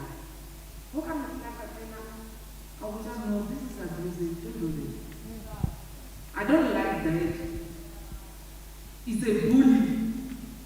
And then I want to grow up protecting my mother. And then you can say that thing, you touch someone inside. Now as a mother, you know that boy. As a mother, you know that girl. I also in your to prevented whatever. Mothers, be your friend to you. To head out, Hadina, I go to a machine, baby, the best. Hey, you want to you told me no teacher 9 years about the period, about the journey, about the everything. Please, let's protect our kids. Let's protect ourselves. Would you protect us from a miserable marriage? Love yourself. Have a self-esteem on yourself. And work hard. Show the person that I'm really not 32. I can do it for my baby and for myself. But study after relationship and marriage, I cannot marry you. People they are doing network businesses. Go and ask the people, how do you do this? Can I afford to do this? You can. You can build yourself. So when I'm on the level of another thing, who's going to look after my child? I'm a nurse professional. I'm an artist. You're actually away. You're actually a teacher. It's not enough for me. What can you give it a wake up. Let's wake up and move on. The question is, how can you solve this? Thank you for your question. And you said a mouthful. Thank you so much for sharing your story. The answer is simple. Treat the next person the way you want to be treated. Simple. If you don't want to be treated in an uncomfortable way, don't treat Moto Atlen the same way. Like I said, women throw what they're guilty of. If when I'm now abuse, and abuta how, you want that. And because you can't have it, you are throwing what you are guilty of. And in return, isinya lenyalo lamang la abuta how, lela ngwan omo. Are lekani. Limeno alekan, but you know, are lekani.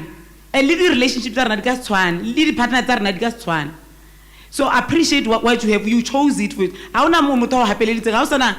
forced marriage because South Africa. Maybe could rural area, but like nobody forced you to marry that man. Sometimes women commit and get married for the sake of the society. Like, yeah, never. So like, even though the red flags are there, you find out to be the because like approval everyone or happily na kinyetsi abutaka like akasimpali, and after that you will not focus on building a marriage and fixing it because now the red flags le matat you out kwa ubizi ko majalong abatho. Do not treat other people the way you don't want to be treated. You don't do it. If you're not happy about something, solve it, work on it. Like, we all have problems, we all have the childhood. Then I went through a lot. I sat down and I can overcome it. Today I'm DK lady. I can be able to talk to other people. I don't have the issues. I know how to treat people. I know how to treat men. I know how to treat everyone. Don't treat other people the same way you don't want to be treated. Thank you.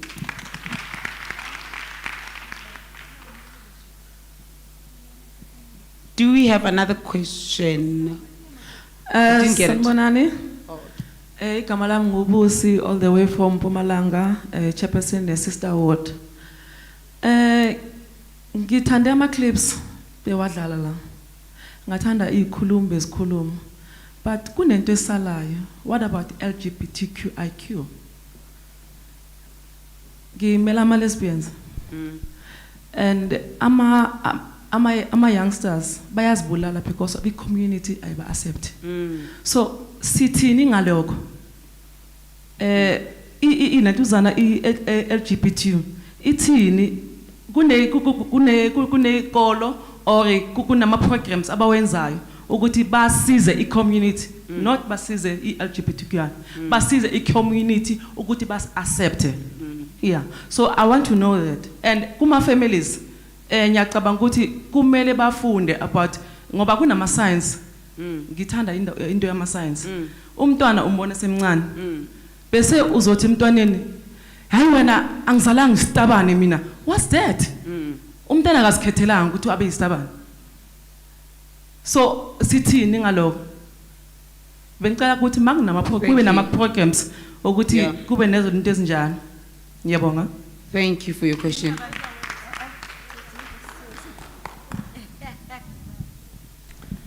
I think we do have programs, we do have initiatives, we do have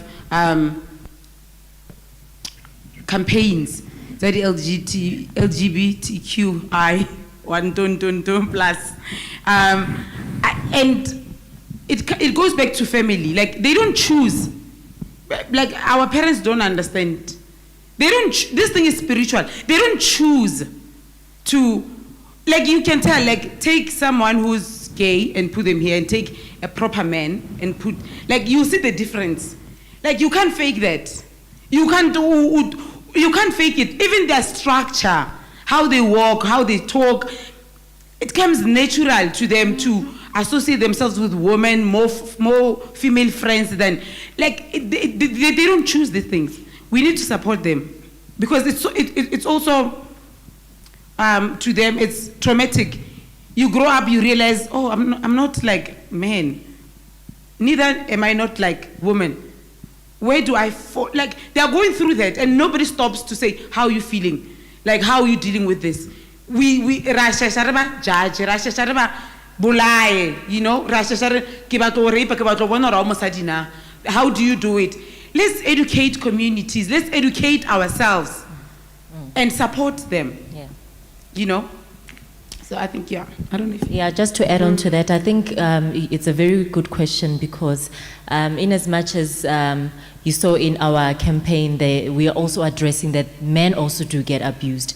We must not forget about the LGBTQI, that they also are faced with the issues of gender-based violence, and we normally just focus on actual women, and I think that's very important, that because as we are having this conversation, we are taking notes that these are the programs we need to have, and we are going to report them to the department. So thank you very much for that question. So maybe just another last question before we... Oh, okay. Sanmonani, Dumelang kaofela ndi Masiari. Maybe if you could stand, yeah, because we can hear the voices, but there's the speaker. Okay. Oh, okay. Nna ke Faith Manzere. Ke tswa ke le ko mokhatlong wa ASA, Albinism Society of South Africa. Since the questions di wutsiswa ne ke lebeletse hore batho wa ka at least o mo one o tla raise some of our problems that we have in our group. Rena bjana ka batho ba manang albinism. A re phele albinism, but we have got albinism. Rena le I can call it abuse, because most of us we call it discrimination. But that discrimination, really re kry hore e bolaya batho ba bantši yo wela ko abuse. Bana re ba beleha every day. Hona le mo leng re ke bitswa every day, day and night. Go belehilwe ngwana o ana leng albinism. He re ntse bjana hona le ngwana belehilweng o ana leng albinism right now. O leng gore ha belehilwe ana le albinism, got two parents, hona le mme, hona le ntate. Hona le o leng gore he is not going to amoela that child bjana ka ngwana hae, or two parents. The first thing gore ko sepetlela or ko clinicing, those midwives, they don't teach our people go amohela bana bale or to love those kids. They don't teach them. They just jump. Ke hopola ka 2017 ke le ko George Mukhari Hospital. He ke tsena, the first person o ke morning is a professor. A professor o ruta the doctors about the skin condition. But they don't really go deep in to teach the doctors. Because a doctor knows or have experience to treat the skin problem. But they don't know how to handle a person with albinism. So hence a clinical thing, all the doctors never tutumela. Because the situation, it changes the professor. Most of the people, babanal albinism never taba go tsena ko sepetlela because nze ba sa treat pila ka di doctors. Re starta hona ko health ko. Bana lu se re tshware pila. Heri tla hape ko dineseng ba ko tlase ba bona, they are very bad. Very bad. Ke na le motswala o reng ko mogolo nka mo emisa mo ko mogolo. At unna grangkua, but na tshaba go ya ko George Mukhari. Eleng re go rangkua. Because of the nurses. Very abuser. Na ke bolela bjana, I'm a coordinator and I'm a parent. Go ba le ngwana na leng albinism sa pele ko family me ke bona ka re bogadi wa boitse ka nnete. Ba go bogading ba, they're very dangerous. Very dangerous. Sorry. Ke bona the first people ba tlo etsang hore bogadi ba ha wena bo thobege. Le matswale le ratswale ha tlo a ka re ha ka thomare ha ya buti e lebelle pila taba e motho ha tla ngwana mate ngari rena go hae no a rena mofuta o wa batho. This thing I na mofuta o notla ke di jeans. So he o luru wena o itse hore that thing ke di jeans e kana ya ba itsile and a ke itse ngari from the 5th generation until it tlo fitla mo wena. Another thing is etsang hore re ska ba le bona gore we limit the numbers of our children. Ke nyaka ba le bana ba babedi kana ngwana wa nana tla tla albinism na le wa number 8. Akere ke mokhatile ka mkhwa ka re nna ke nyaka ba babedi. Go tse ho ya go be o na le o leng re o tla tswa le number 1.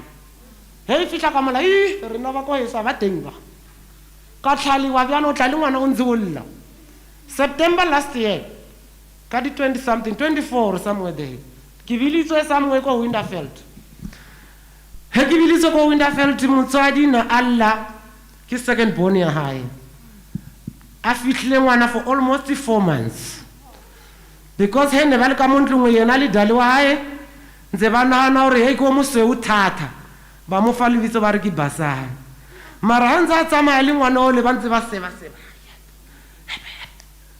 why ba sa mo tlhalosetse pila o tlile ngwana o nganyana a ntse a lla dikeledi ko clinic a ba mpotsa selo he ntse a mpepotse ba mmisa ka mabitsobitso from the re sekolong we are being abused very much gono ya go fokotsega ka gore re nna re ntse re ya ko dikolong re tsena re fokotsa lenyatso le la ko matitšareng he re fetsa re tsene le ko dikolong le ko baneng he o ntse ngwana ile ko o ntse kwa a bone ba mmile ko morago kwa o tla bona bjang go thoma memo a re ka tshoka o mmisa ka lebitso immediately a re o mmisa ka lebitso re etseng ka matitšara re etseng ka bo sister ba ke na le nngwe taba case ne ke itshwere from ko Makhat ko Kabo clinic in Winterfeld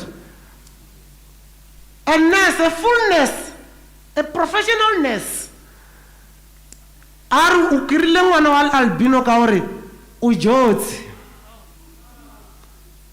motswadi o utlwa bjang ngwana wa ka gola o tla gore yena o bile bjana ka gore mmahae o jodile. On top of that, it's just because unal AIDS. So la bona gore hona le re abused mo hotle mo. Re etseng ka community. Government e etsang ka bana ba rona. Dikolo di teng.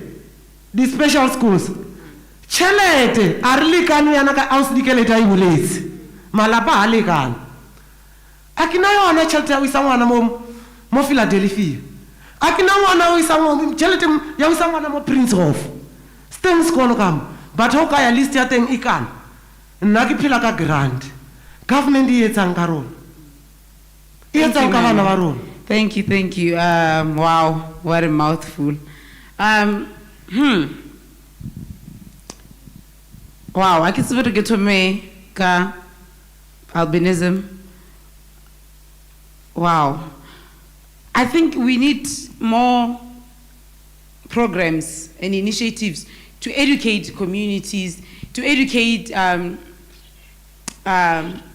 professionals as well, like the nurse, people in the community about albinism. Like now I travel a lot, I talk a lot.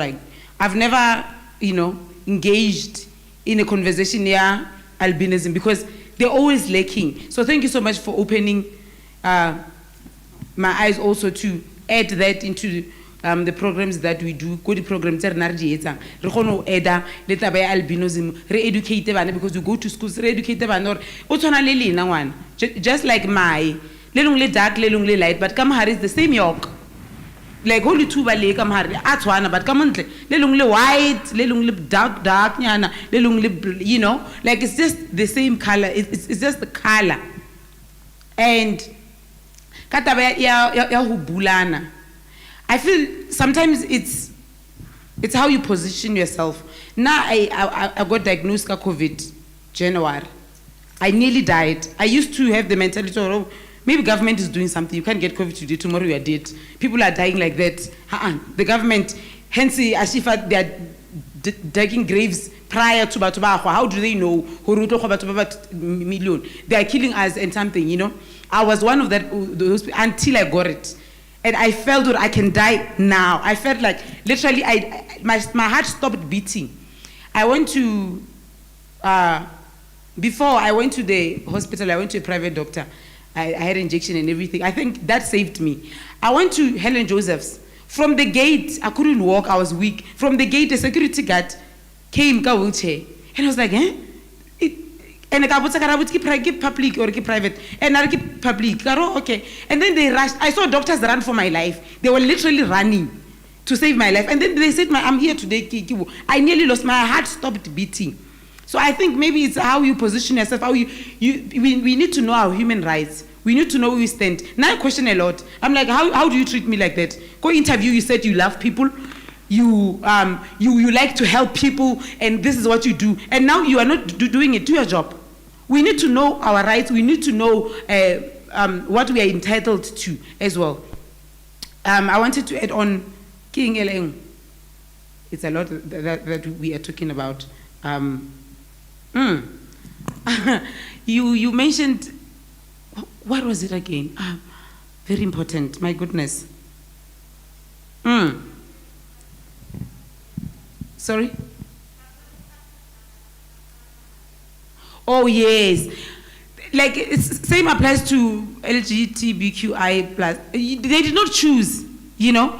We need to educate the Bana Kudukolong to accept Lebona. And also, Mama, there are public schools, very special. There's Pretoria School that I know, Mugezina, where they take Bana. It's free of charge. Proper, my sister has like slow learner. They attend, you go for interviews, they check, they've got specialists for every condition. It's free, it's government. Also, we need to research as well. There are a lot of programs, government that but we are not aware. There are a lot of initiatives and programs that the government, you'll find, I want to know, like, we are so few. A lot of people are going through it. But people don't do research, you know, they don't engage. They rather go social media to bully other people. Look at her, she thinks she's better. Look for things that will empower you. Look for things that will educate you. But thank you so much. We'll definitely look into it. We'll add it onto what we do and educate the society about albinism. Thank you.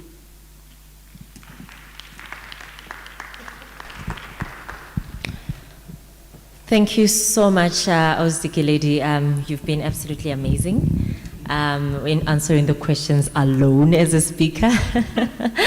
Yeah, she's really that motivated young woman, and we need more women like yourself. So, ladies and gentlemen, I just want to thank you for your patience and for coming through. Yes, it's COVID, and honestly, I didn't expect that we would get everyone, you know, all the organizations that we invited to come through. And because I was always just saying, even to the caterers, no, I don't think we're going to get to 100. But here you are, you made it, and we appreciate that. So we've come to the end of the program, and I just want to say thank you for being such an amazing audience. Thank you for engaging until the very last minute, because I can see you still want to go on and on and on. But unfortunately, because of time, we have to come to the end of the program. And I'm glad that it has really made a difference, that some of you feel that, in fact, I think all of us, we feel that we have something that we are taking home today after this dialogue. So I don't want to share a lot of the closing remarks, because Professor Isike is going to do our vote of thanks. But from myself, I just want to thank you for being an amazing audience. I thank you for honoring our invitation and for giving us the solutions which we are obviously going to definitely take forward. And thank you to my colleagues as well.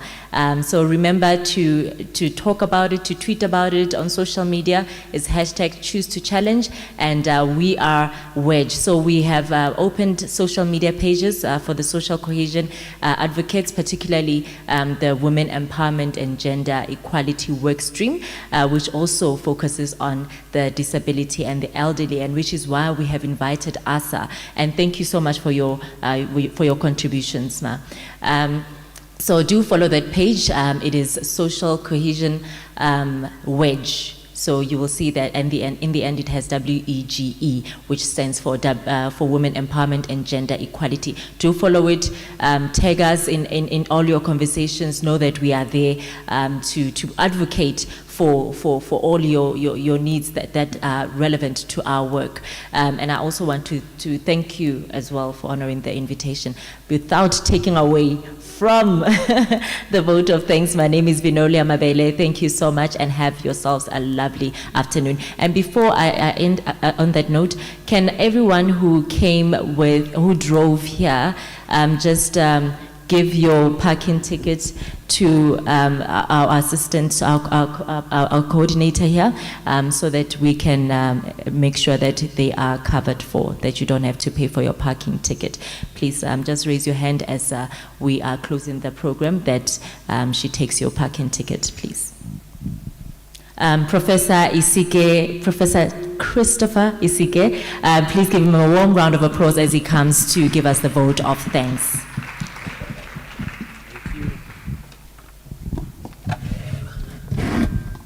The fact that she's beautiful doesn't mean she can't have COVID, right? Thank you very much, Ms. Finolia. She says professor, but she doesn't say which university, right? If my university hears this, they'll be very upset. And it's the University of Pretoria. That's where I'm associated. So please, if you like what we did, what we're doing for the social cohesion advocates, the women empowerment and gender equality work stream, also thank the University of Pretoria for allowing me to share their time, because they pay for my time, with the department. And thank you too for that ticket thing, because it's very expensive. I'm going to pay like $35 just to sit here. It's the most expensive parking ticket I've seen in a long time. So thank you for organizing it for us to be free. So I will just do, she's done the job of thanking you all.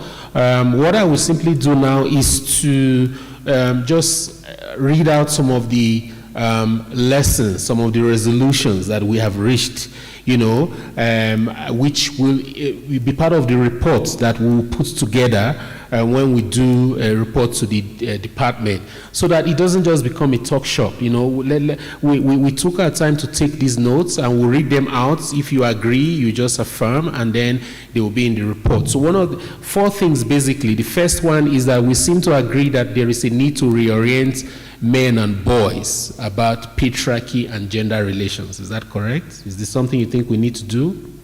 Right? 2, we say that the church and civil society groups should adopt mindset change of men about women as a project. We want organizations to take it up as a project, focused on that. Is that correct? Right? And then we say that as parents, we should put gender-based violence and femicide on the agenda in our daily discussions with our children. Is that something we want to do? Correct? And then lastly, that patriarchy in South Africa has taken a negative bend of dangerous masculinities, and that breaking it from the home through awareness and public policy is required. Let me explain that a bit. In other words, we are saying that we have all agreed from all the speakers that patriarchy, that's the domination of society by men, is something that starts from the home. True or false? It starts from the home. So we need to address it, through creating awareness around it, one, and secondly, through developing policy, public policy that will address it. For example, something like co-parenting. If men are involved in the lives of their children the same way our mothers are, then we'll discover that we are breaking the bane of patriarchy. I've got 3 children, and I've got high blood pressure today because of them. You know why? When they were born, I made a commitment for 3 months. The first 3 months of their lives, every one of them, once the mom comes from hospital with the children, I allow her sleep from 9 o'clock till 2, so that I can watch and take care of the child. She will express the breast milk, and I'll put it in a bottle till 2. I will give that child until 2. She's sleeping. When she wakes up at 2, then I go sleep. And then I was a young lecturer, wake up at 6 o'clock, and then I'll go to work. So I did that for 3 months. For all 3 children, they had 2 years gap each spacing. It's part of the planning structure, right? And then what happened? after 6 years of doing that every 2 years for 3 months, I lost sleep. And then my blood pressure started going up. So today I'm on medication for the rest of my life, 1 tablet every day. But I'm happy that I did it for them. But you know what that means? Because when I was growing up, I didn't want children. There were too many children in my family. So I thought, no, I don't want children. But when they came, being involved like that made me to change my perception about children. So I'm in their lives. I know everything. All right? Now, what that does is that it helps me to understand the problem of gender relations. It teaches them also that there's not just one parent here, there are two, and they can come to anyone at any time, they can discuss with anyone. So if we want to break the bane of patriarchy, men should be involved in taking care of their children. And there should be policy, not just a personal decision, there should be a policy that will allow men to take leave for at least 2 months every time a child is born. I know that in South Africa there is an attempt to do that, and a lot of men are abusing it. But there are ways we can police it to make sure that it works. So we have that already. Yes. Say again. We do have that already. We do have that. I know, but it's for 1 week, right? 1 week. Yeah. I'm saying 3 months. Oh yeah. Okay. We need to yeah, because why would you, the woman, go for 3 months and the man comes for only 1 week? And who told you that 1 week is enough? Yeah. But what I'm saying is that even that 1 week is being abused. The men don't spend it sleeping and helping the mother to take care of the child. The men actually go partying. So we must find ways to police it. We must find ways to check them. So, for example, take pictures you and the child at 2 o'clock in the morning and bring it to work the next day when you resume from your leave. Otherwise, it will be taken off your salary. Something like that will make men to be forced. And once you are involved, I promise you, the minute you are involved, you begin to change. And you begin to say, if it's a girl, no man will abuse this, my daughter will try. If it's a boy, I will make sure that he doesn't abuse women, because it's a tough job. I stayed in the hospital seeing this woman cut 3 times. They'll take, it's like when you go to the abattoir, you take the cow and then you are pulling the thing. That's how it's done with the women who do cesarean section. Even the push. But the pulling, when I saw the pulling, I had a new respect for women. The things they have to go through to bring a child into this world. So being a gender sensitive man doesn't make you a weak man. It makes you a human being. I think those kind of messages we want to pass across, encrypted messages that we can put on TV, on radio, as part of the resocialization. So we will do all of these things, and at this point, these are the resolutions. We'll put them in a report and we'll send to the department.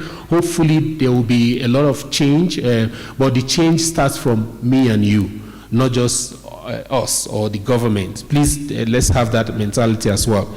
So as we are closing, I'd like to appreciate everyone. I would like to appreciate the Women Empowerment and Gender Equality Work Stream of the Social Cohesion Advocates, put together by the Department of Sports, Arts and Culture.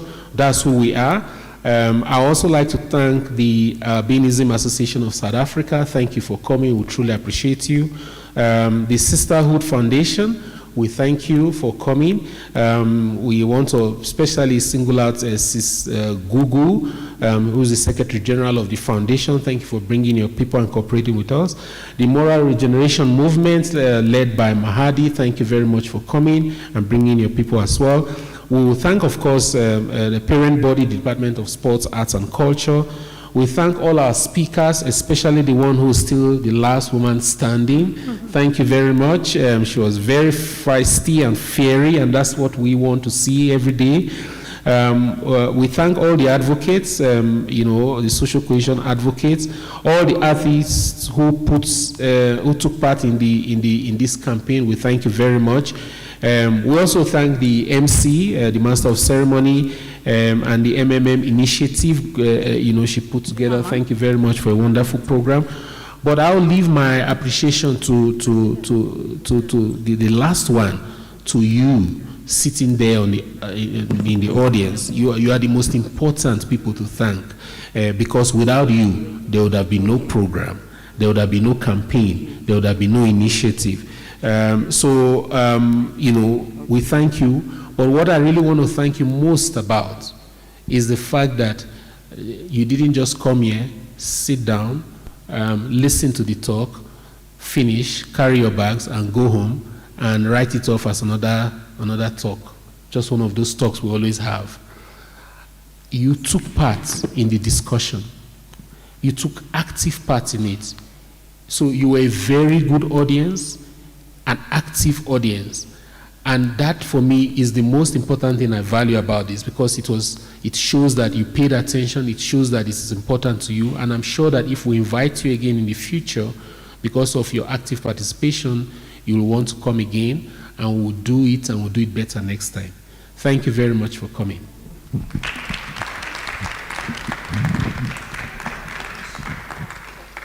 Right, now this is not a bribe, but I've been told that there is lunch for you. Please enjoy it, and I'm sure that there's enough to even take away if possible. You deserve it. Don't be ashamed. Enjoy, so that you go home having been blessed both spiritually, mentally, and physically. Unity, unity. How, guys? Ramaphosa Ikweza. Ikweza lifikile. Unity, unity. Ramaphosa Ikweza. Salifikile phakama. Phakama mpokoto Ikweza.